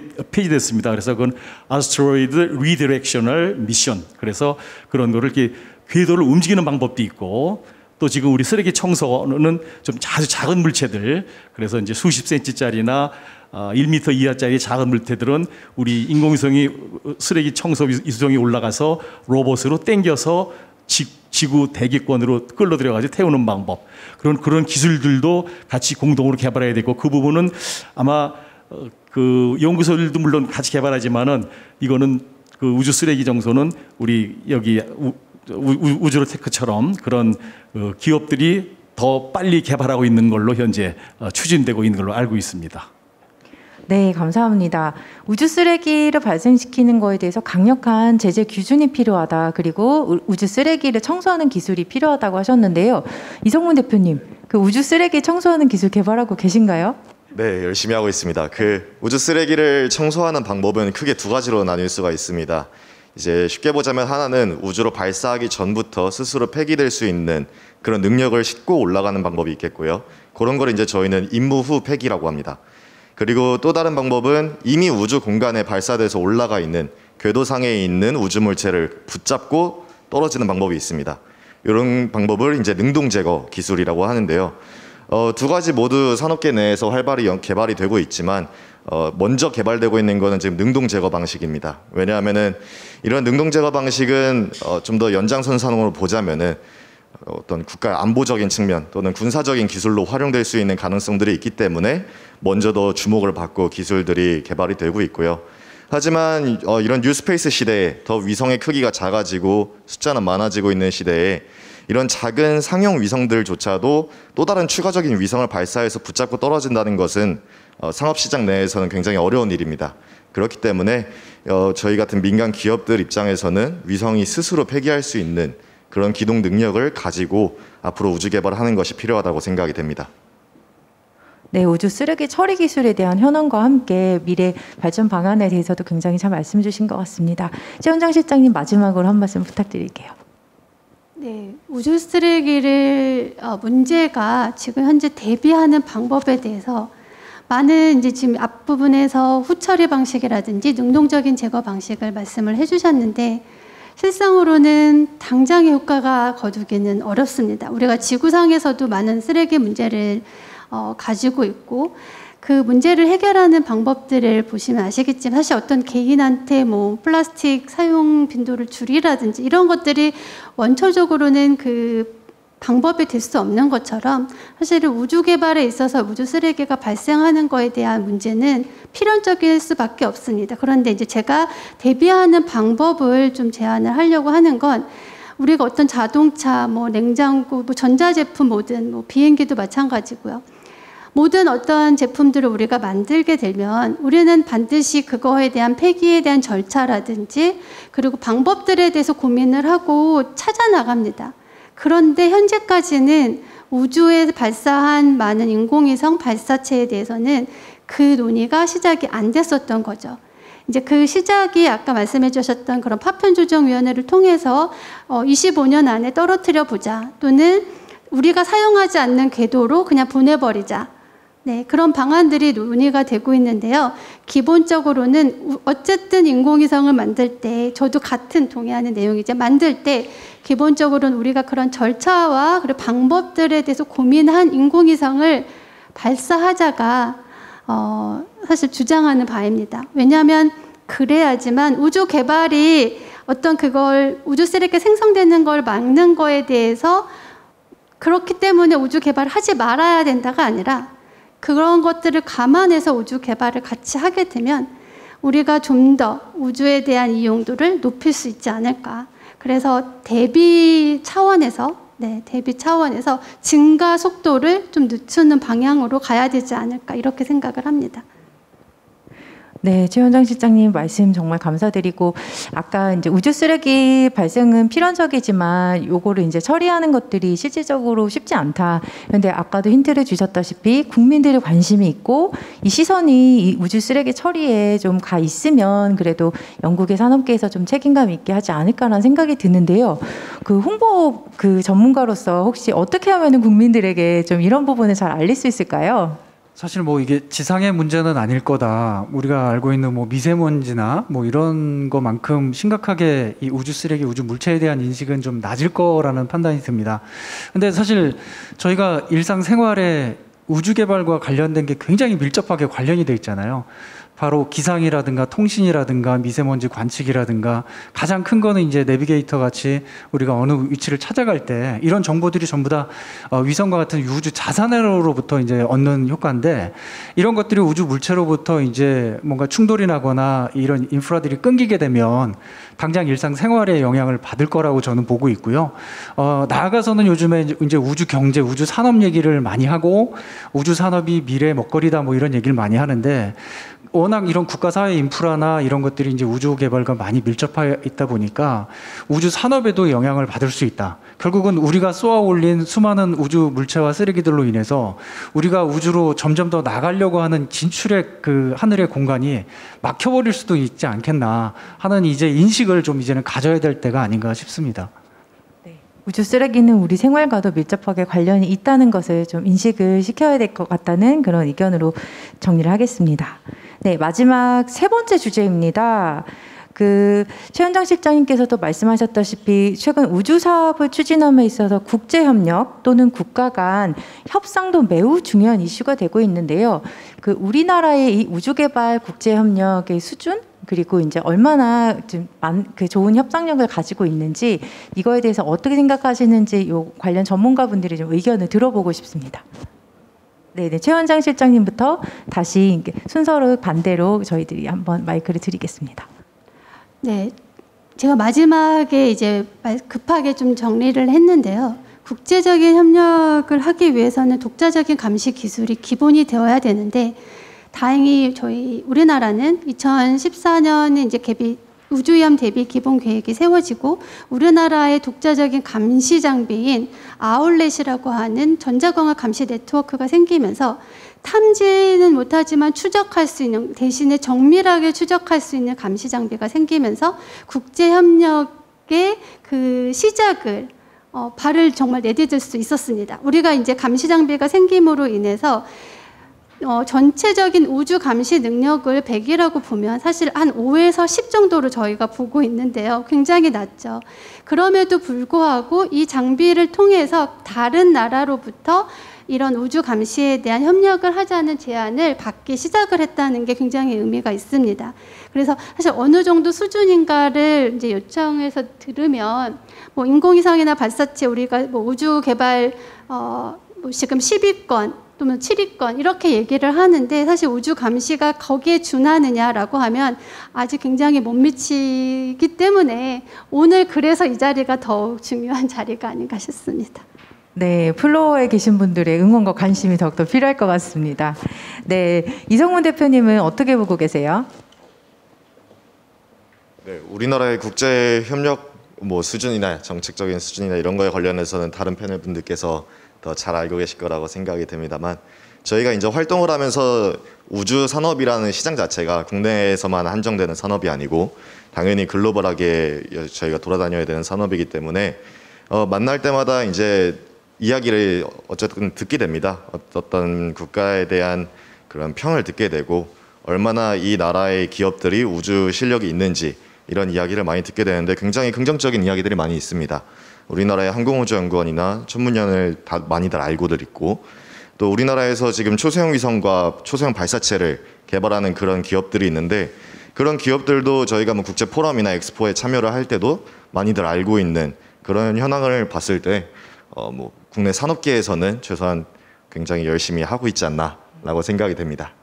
네, 산업계의 전망은 밝다.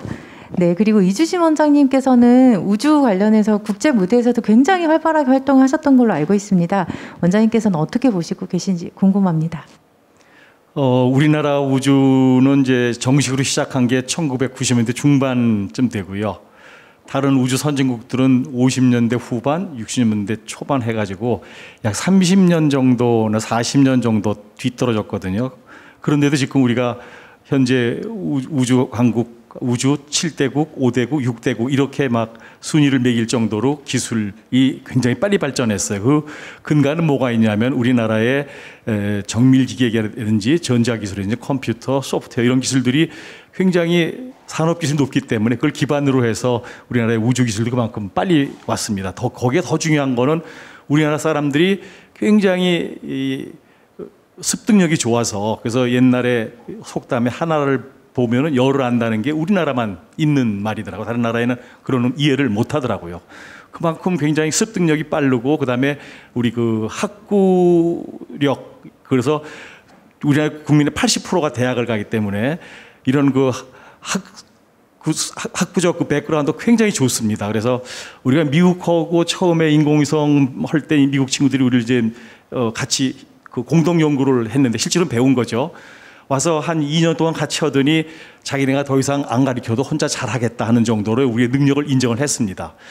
단지 지금 이제 우리나라가 국제협력 부분에서 조금 약한 부분이 있어요. 현재 우리나라 보야군 인공위성이 발사된 것만 한 9기 되고 실제로 활용하는 게 한 7기 정도가 지금 다 활용 중에 있는데 이런 부분의 인공위성의 데이터를 가지고 특히 동남아 부분하고도 국제협력 활성화를 충분히 할 수 있는데 아직 이런 부분이 좀 미흡합니다. 그래서 이런 부분도 우리가 조금 더 그런 그 국제협력 부분에 정식으로 예산도 할당을 하고 그다음에 정책적으로도 반영을 해서 꼭 우리가 만들어서 우리가 혼자 쓰는 데는 그런 개념이 아니고 어차피 인공위성은 전 지구를 다 돌거든요. 그래서 그거는 저절로 국제협력 활성화를 시킬 수 있기 때문에 이런 부분에서 우리 특히 이제 아까 말씀드린 산학연에서 관이 꼭 들어가야 돼서 관에서 이런 부분에 더 좀 지원을 해서 국제협력을 충분히 활성화시킬 수 있다고 생각을 하고요. 그거에 제일 좋은 예가 지금 작년에 우리 가입한 그 미국의 달 플러스 화성을 가는 아르테미스 프로그램이 있습니다. 거기에 우리나라가 작년에 10번째로 가입을 했는데 그것을 계기로 해서 국제협력 부분에서도 우리가 우주 분야에서 우리가 그런 선진국 지위에 올라설 수 있는 그런 충분한 기회가 됐다고 보거든요. 그래서 우리의 그 나라의 그런 그 우주 부분에 충분한 능력이 있기 때문에 이제는 국제협력에서 우리가 선진국과 어깨 나란히 할 수 있다. 그런 부분에서는 좀 더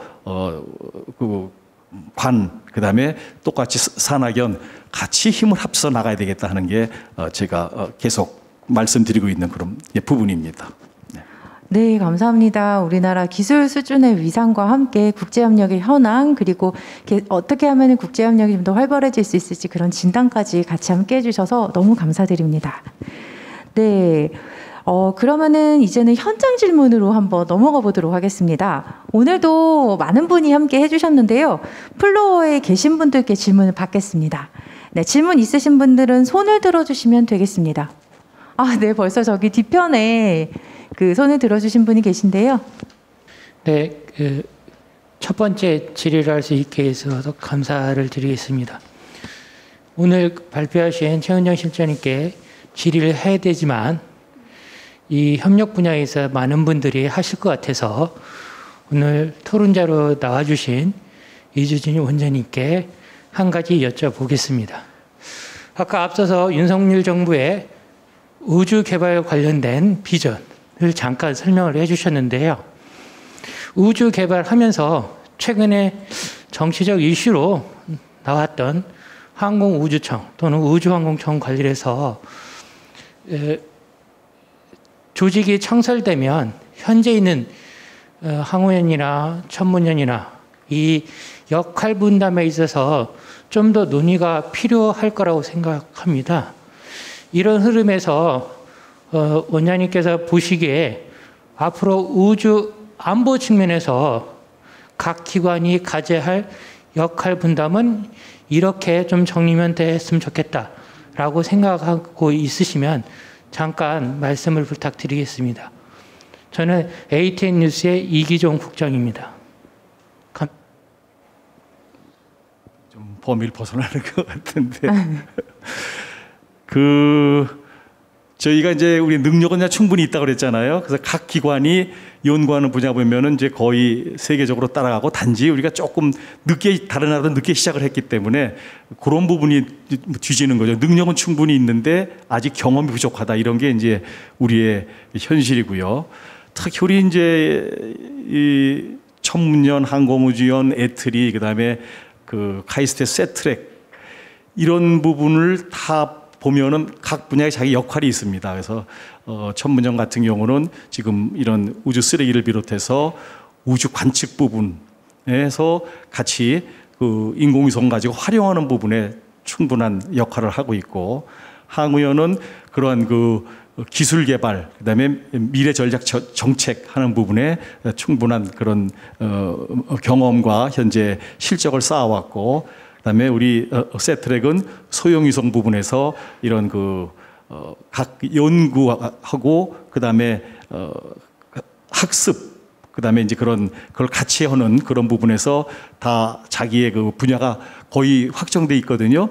그래서 그렇게 추구해 나가는 게 굉장히 좋은데, 그걸 같이 아우르는 게 필요해요. 그래서 어우르는 게 필요하기 때문에 이런 부분에서 그 어우를 수 있는 정책, 그러면 그 같이 어우러져서 하면은 그게 우리 산업하고도 직접 연결되는데, 산업하고 연결되는 부분은 우리 이제 특히 정부하고 우리 항우연이 좀 더 앞으로 노력을 좀 해야 될 부분이고, 그래서 이렇게 각자의 자기의 역할을 충실히 다 수행해 왔기 때문에 이제는 그런 것을 다 같이 협력을 해서 공동으로 발전시킬 필요가 있다 하는 게 현재 우리나라의 현황으로 생각이 됩니다. 네, 두 번째 또 질문 손을 들어주신 분이 계십니다. 네, 간단히 본인 소개해 주시고 어떤 분께 질문하시는지 그 내용 1분 이내로 말씀 주시면 감사하겠습니다. 과학기술연구연합회 사무처장 김광동입니다. 다름이 아니고 우리 최윤정 박사님께 좀 묻겠습니다. 지금 현재 오늘 내용 봤을 땐 다 잘 들었는데 이해를 잘 합니다. 그런데 제가 이래 보니까 우주 쓰레기라는 그런 예를 들어가 스페이스 가베이지 이래 가지고 단어를 특허를 한번 찾아봤어요. 특허를 찾아보면은 특허 출원했는 게 미국이라든가 전 세계에 보면 지금 현재 그 단어만 가지고도 34,000개 정도로 특허가 나와 있습니다. 그리고 미국 자체가 보면은 제가 정리할게요.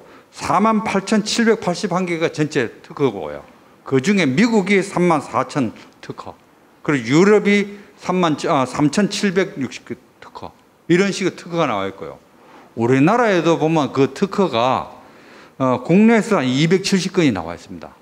그런데 금년에 등록된 특허만 따져도 보면은 4건이 있고요.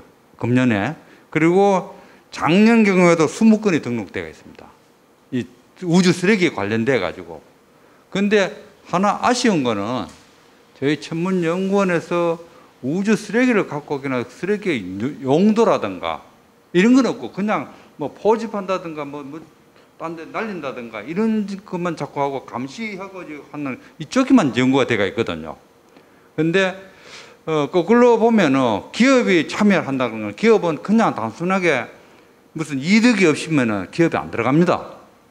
기업도 참여하려면은 반드시 이걸 무슨 덕이 내한테 금방 뭔가 들어온다든가 갖고 오면 뭔가 생긴다든가 이와 같은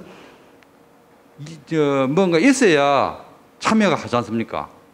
근데 현재 전문 연구원에서 하는 거는 감시만 위주로 하지 사실은 누군가가 우주 쓰레기를 갖고 와서 뭘 어떻게 활용한다든가 아니면 지상에 뭐 어떤 것을 글로 보내가지고 다시 어떤 뭐 혜택을 누린다든가 이런 쪽도 연구했으면 좋겠는데 그런 계획은 어떤지요? 네, 질문 감사합니다.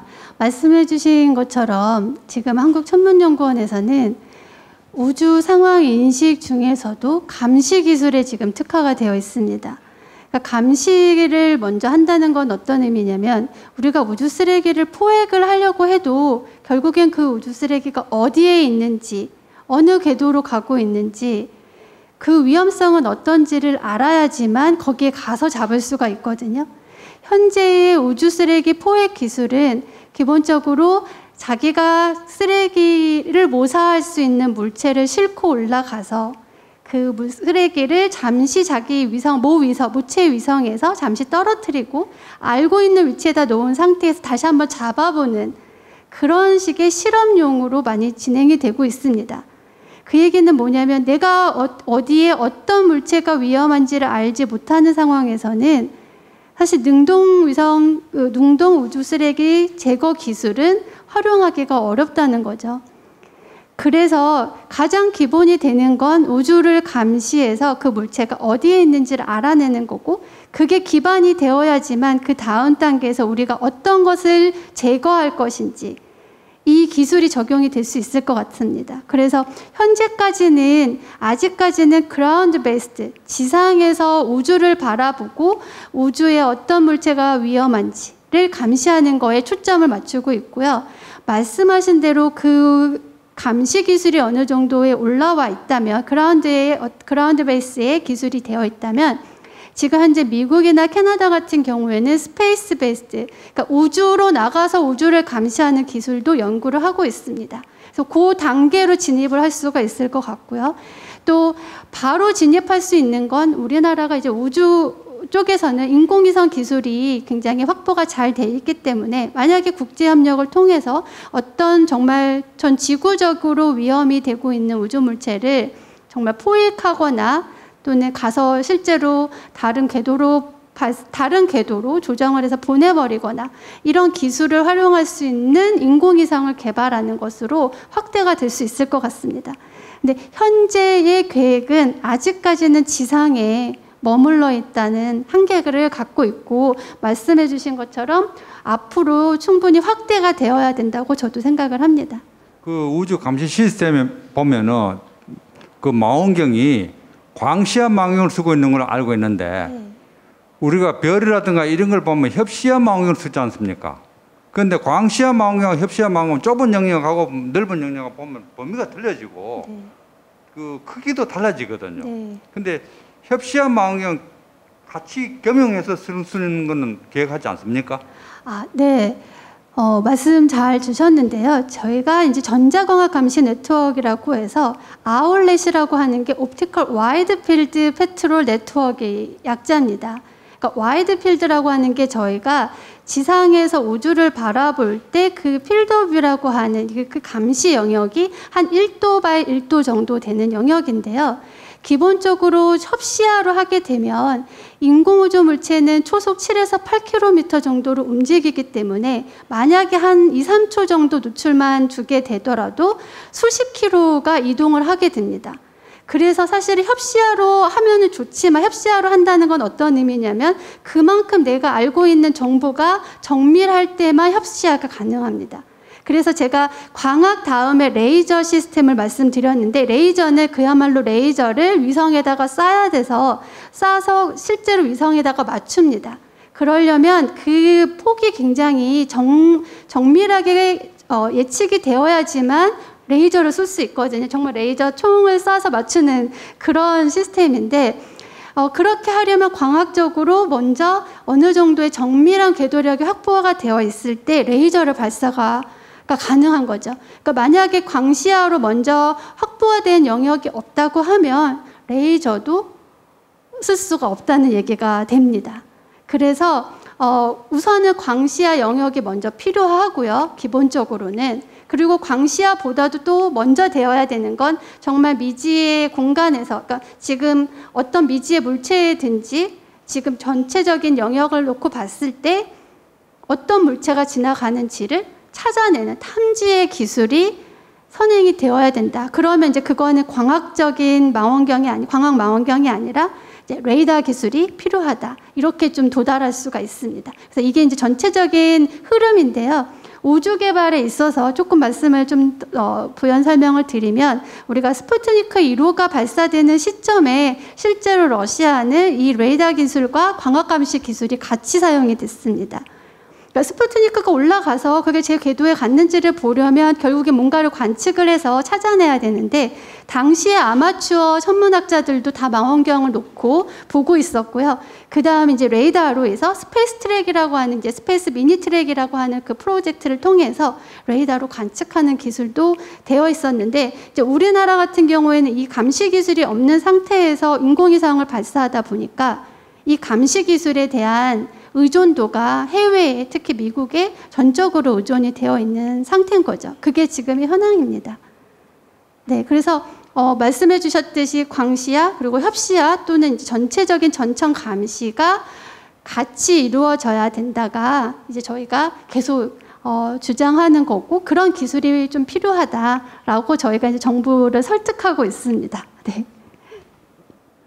네, 그 심도 있는 질문과 답변 감사드리고, 보니까 우리 우주 감시 기술이 아직 갈 길이 멀다 이런 생각이 듭니다. 모든 분들의 응원과 관심 그리고 노력 같이 함께 부탁을 드리겠습니다. 지금 현장에서 질문이 굉장히 많이 들어오고 있는데요.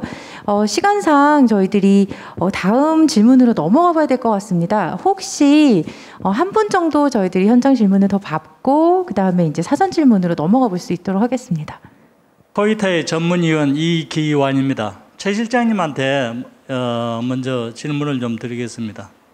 오늘 우주 쓰레기에 대한 주제 발표를 해주셔서 감사를 드리고요.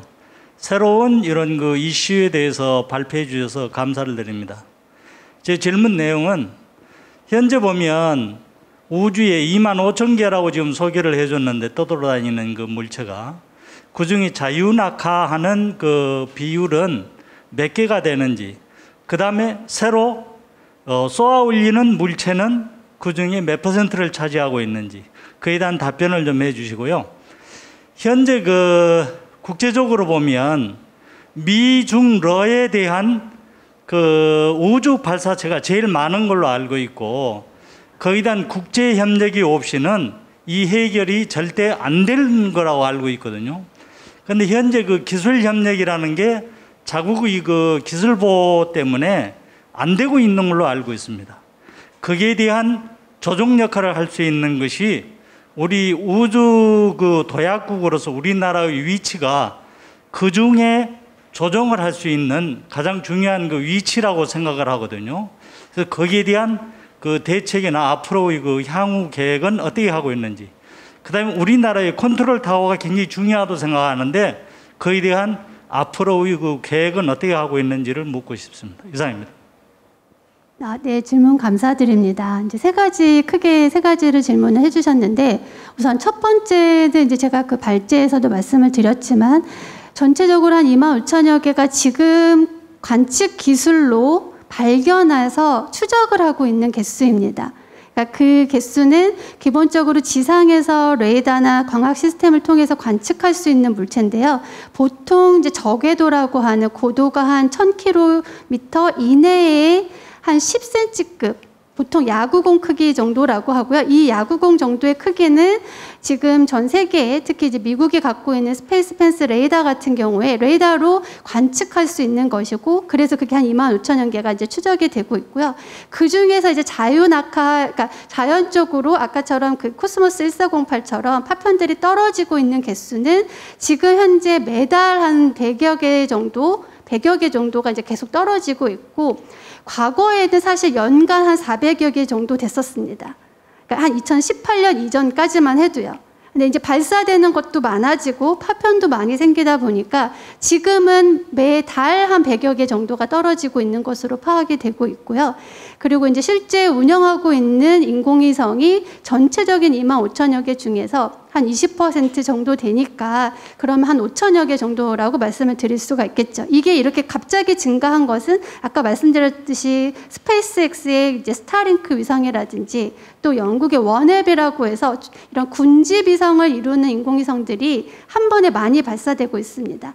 그러다 보니까 숫자적으로 하면 과거에 한 번 발사에 한두 개 정도 올라갔던 게 한 번 발사에 이제 60개씩 하니까 저희도 이 카운트 하는 게 굉장히 빨라졌거든요. 어느 순간에 5만 개가 넘어가고 5만 개가 금방 넘어간 것 같은데 벌써 5만 뭐 몇천여 개가 이렇게 되더라고요. 그래서 그렇게 숫자가 증가하는 거 말씀을 드리고요. 두 번째 질문이 그렇다면 이게 이제 기술이 국제적인 협력을 통해서 해야 되는데 사실 아까 감시 기술을 이제 많은 분들도 얘기하셨지만 이게 안보하고 관련이 되다 보니까 저희가 이제 그 장비를 해외에다 설치하는 것도 어렵다고 말씀을 드렸었잖아요. 그러니까 실제로 이게 어떤 군사적인 목적으로 또 쓰일 수 있는 거. 그래서 만약에 군에서 설치한다고 하면 절대로 설치가 불가능한 영역일 거라고 생각이 듭니다. 근데 이제 저희는 연구 협력, 그야말로 순수 과학적인 이제 연구 차원에서 이제 수행을 하고 있었던 거기 때문에 해외에 이제 설치를 할 수 있었고, 그럼에도 불구하고 이 감시 기술에 대한 협력은 실질적으로 굉장히 어렵습니다. 그런데 유엔에서 협력을 하라고 계속 얘기하는 건 어떤 부분이냐면 그 감시 기술을 통해서 관측 인프라를 통해서 나왔던 관측 데이터에 대해서는 서로 공유를 해서 분석에 대한 정밀도를 높여보자. 그런데 그 분석에 대한 정밀도를 높이는 세부적인 알고리즘을 서로 공유하라고 할 수도 없고 공유하지도 않습니다. 그러니까 본인들이 분석했던 자료들을 가지고 공유를 하는 거죠. 현재 그 상황은 되어 있고요. 저희가 이제 매년 국제적인 훈련들을 하고 있습니다. 실제로 우주물체가 떨어지는 상황을 대비해서요. 실제 떨어지는 상황에 우주 위험에 대한 훈련을 하고 있는데요. 이게 이제 한 나라만 하는 게 아니고 군이 중심이 돼서 하기도 하고요. 이제 글로벌 센티널이라고 하는 군 중심의 우주물체 대응 훈련을 하기도 하고, 또 이제 민간 연구 영역에서는 이제 아까 IADC라고 하는 우주 파편 조정 위원회를 통해서 이런 대응 훈련들을 하고 있어서 그런 차원에서의 연구 협력들은 이루어지고 있습니다. 그런데 말씀하셨듯이 기술 차원에서 그런 핵심 기술들을 뭔가 공유하고 협력하고는 앞으로도 사실 쉽지 않을 것 같습니다. 그 의미는 결국에는 우리가 할 수 있는 영역에 대해서는 확보가 되어야 된다, 이렇게 말씀드릴 수 있고요. 이제 마지막 이제 세 번째 질문이 네, 컨트롤 타워였죠? 네, 컨트롤 타워인데요. 정말 중요한 얘기를 해주셨습니다. 조금 길어지지만 저희가 이제 UN 코퍼스라고 해서 이제 매년 회의를 제가 2014년부터 갔는데요. UN의 그 각 국에서 대표 기관들이 와서 사실은 굉장히 수십 년 동안 그 대표 기관의 담당자도 거의 안 바뀝니다. 안 바뀌는 그 담당자들이 와서 각 국의 그 현황들을 계속 팔로우업하고 그리고 자국의 이야기들도 계속 해나가는데, 이제 우리나라 같은 경우에는 사실 과기부와 외교부 주도가 이제 대부분이고요. 이제 거기를 서포트하는 기관으로 한국천문연구원과 한국항공우주연구원이 있습니다. 지금 좀 특이한 케이스죠. 뭐 미국은 나사, 일본 작사, 유럽에는 이제 뭐 이사 또는 이제 각 국의 뭐 프랑스 같은 경우에는 크네스, 이렇게 기관이 각각 그 UN 코퍼스 대표 기관으로 각국의 대표 기관으로 되어 있는데, 현재 우리나라 같은 경우에는 카시와 카리가 두 개가 같이 들어가 있습니다. 그래서 두 기관이 정부를 보좌하는 역할이고, 정부의 기관으로 들어가 있지 않고 정말 특이하게 카시 카리로 되어 있다는 거. 하지만 그렇다고 해서 협력이 안 되느냐? 그렇진 않다고 생각을 합니다. 이제 각 기관에서 맡은 역할이 있기 때문에 이제 우주 전반적인 개발, 발사체부터 위성 개발에 대해서는 이제 항우연이 주도적으로 하고 계시고, 이제 저희 같은 경우에는 소행성 감시라든지, 그다음에 지금 SSA와 관련해서 우주 감시라든지 이런 부분의 역할을 나눠서 올해 이제 6월에도 이제 본회의가 열리는데요. 이제 그렇게 역할 분담을 통해서 사실 이게 더 잘 되면 더 같이 뭐 협력 관계가 더 잘 되면 훨씬 뭐 지원을 받을 수 있는 영역이 커지기 때문에 좋은 거라고 생각은 하는데 말씀하셨듯이 이제 그 컨트롤 타워가 필요하긴 합니다. 두 개를 아우를 수 있는 그래서 그거를 정말 지속 가능하게 정부 차원에서 끌고 갈 수 있는 그런 조직이 필요한 것은 맞는 것 같습니다. 네, 감사합니다. 자, 이제 사전 온라인 질문으로 넘어가 보겠습니다. 이번 우주 쓰레기 주제를 가지고도 굉장히 많은 사전 질문을 주셨는데요. 최원정 실장님 답변하시느라 너무 힘드셨을 것 같아요. 예, 이 자리에 오신 세 분의 패널 분들께 각각 하나의 질문을 한번 드려보겠습니다. 가장 먼저 이성문 대표님, 세계적으로 우주 쓰레기 기업이 얼마나 있는지 궁금합니다라는 질문을 주셨는데요. 그리고 이 선진국과 비교해서 우리나라 기업들의 경쟁력은 어떤지 한번 같이 말씀 부탁드리겠습니다. 네, 우선 전 세계적으로 보자면 우주 쓰레기와 관련된 기업들이 꽤 많이 생겨났습니다. 뭐 한 2014년도 정도부터 해가지고 많은 기업들이 생겨났고 그런 스타트업들이 최근에는 이제 투자 유치도 성공을 하고 상장도 하면서 많이 성장을 해오고 있습니다. 예를 들면은 아까 전에 잠시 얘기해 주셨던 그 스위스에서 시작한 클리어 스페이스 같은 경우에는 지금 유럽의 이사로부터 1,300억 원 정도 가량의 계약을 체결을 했고요. 그리고 이탈리아에서 시작했던 우주 쓰레기 폐기 기업인 디올빗이라는 기업은 지금 이제 스펙을 껴서 지금 상장 중에 있는데 기업 가치를 1조 6천억 원 정도 가량으로 인정을 받고 있습니다. 그리고 가까운 일본에 있는 아스트로스케일이라는 우주 쓰레기 폐기 기업은 지금까지 총 투자 유치 금액이 3,500억 원 정도 가량이 되고요. 그리고 그 외에도 뭐 핀란드에 있는 오로라 프로펄전이라던가 저희와 같이 협력하고 있는 러시아에 있는 뭐 기업이라던가 다양한 우주 쓰레기 폐기 관련 기업들이 나타나고 성장을 하고 있습니다. 하지만 아직까지 우리나라에서 우주 쓰레기 폐기를 전문으로 하는 기업이 그 정도 규모의 투자를 받거나 성장한 사례는 아직 없고요. 때문에 우리나라에서 시작하는 저희와 같은 기업이 저희뿐만 아니라 또 다른 우주 쓰레기 폐기 솔루션을 개발하고 있는 기업들이 더 많이 노력을 해야 된다라고 생각을 합니다. 그리고 이제 수익 모델도 여쭤봐 주셨는데 일단 기본적으로는 우주 쓰레기 위성을 떨어뜨릴 수 있는 장치들을 제공을 하는 겁니다.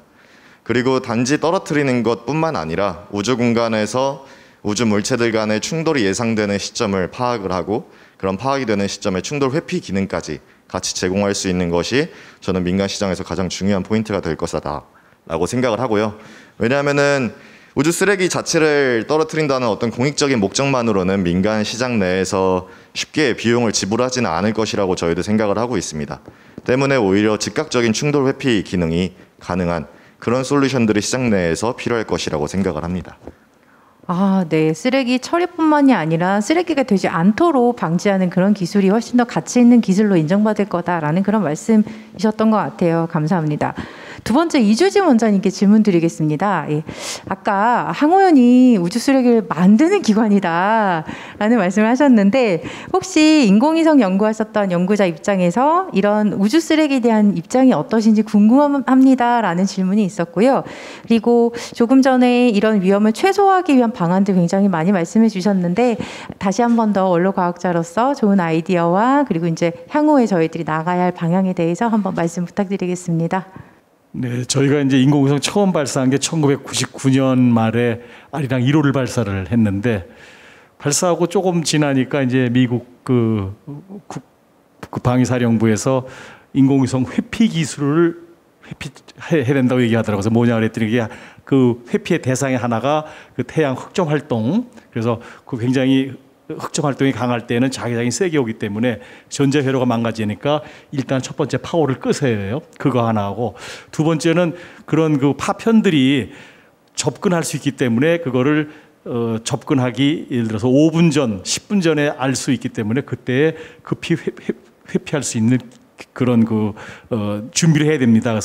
그래서 다행히 이제 우리 인공위성에는 거기에 작은 추적 장치가 있습니다. 그래서 그거를 한 몇백 미터부터 뭐 길게는 몇 킬로까지 올릴 수가 있습니다. 그래서 조금 고급 위성들은 그런 그 추적 장치가 다 있고 그다음에 그 파편들이 접근하는 거를 미 북미 사령부에서 온 데이터하고 그다음에 천문연에서 미리 주는 데이터하고를 가지고 항상 해서 우리가 잘 알고 있는 그 우주 정거장도 항상 그 회피 기동을 준비를 하고 있습니다.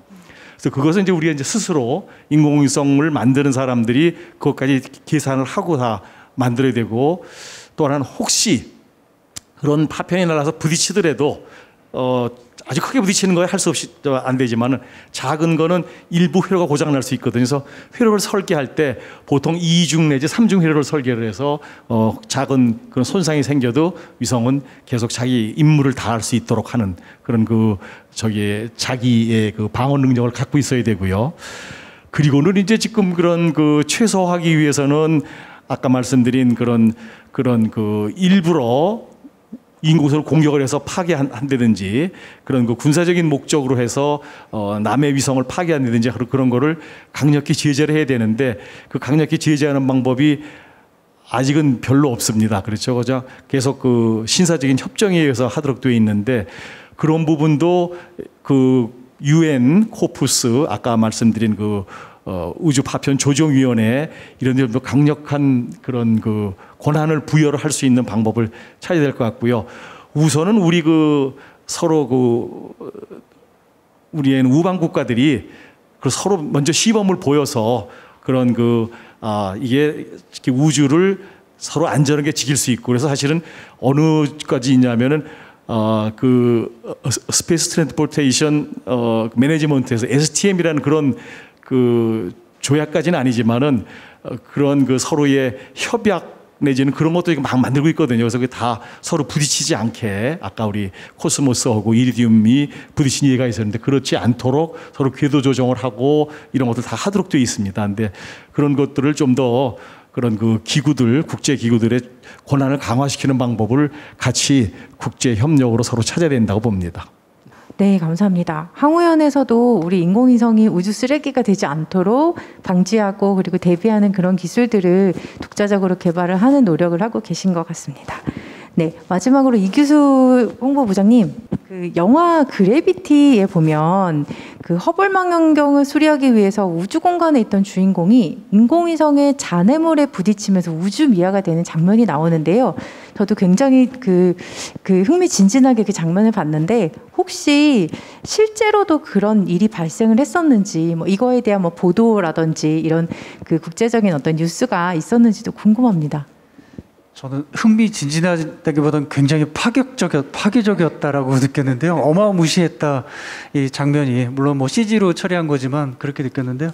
실제로 제가 오기 전에 자료를 찾아보니까 실제 유인 우주 정거장 밖에서 보통 밖에서 정비를 하고 수리하는 역할을 많은데, 놓친 공구가 다시 되돌아와서 태양 전지판에 이렇게 파손을 준 적도 있었고, 최근에는 캐나다의 로봇 팔 암이 있습니다.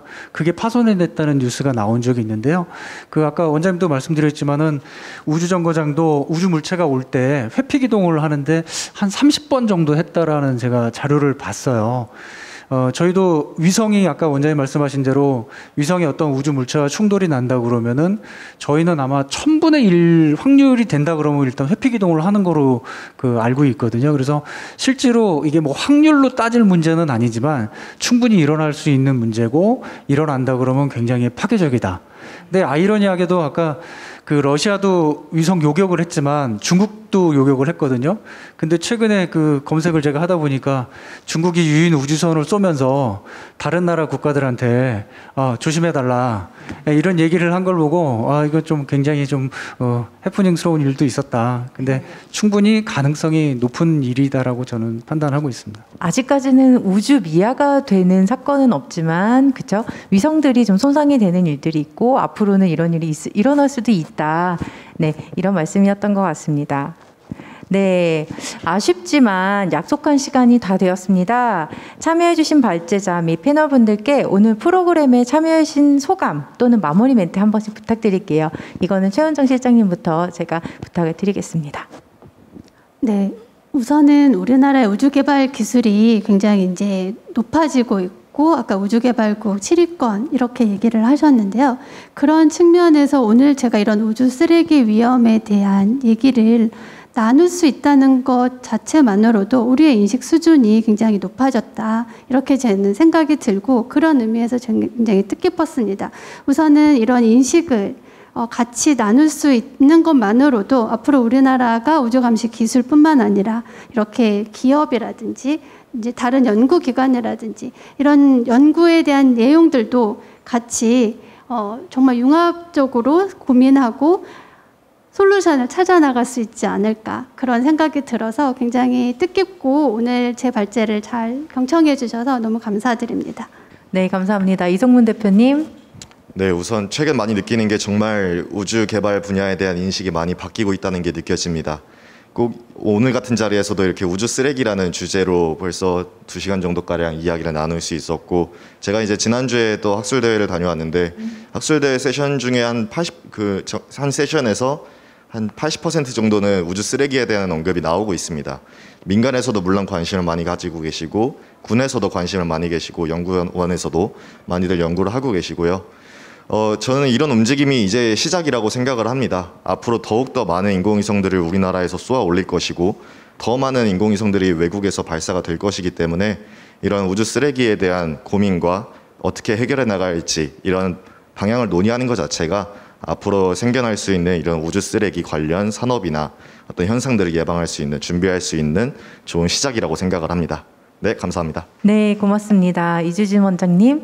예, 이제 오늘 이렇게 질문도 많이 오고 현장에도 많이 오신 걸 보고 야, 우리의 우주의 인기가 많이 올라가서 일단 기분이 좋다. 그런 거를 저 느끼고 있고요. 그다음에 이제 우리나라가 우리 과학기술 강국으로 진입하기 위한 걸 선언을 했잖아요. 그중에 우주 강국도 선언을 했기 때문에 그러면 우주를 좀 더 이렇게 시범적으로 키워서 우리가 우주 기술이 다른 기술도 같이 끌고 가는 그런 역할을 했으면 좋겠다는 게 이제 앞으로의 제 희망이고, 이 우주가 조금 전에 우리 최 실장님이 할 때 KPS 얘기했거든요. 한국형 항법위성.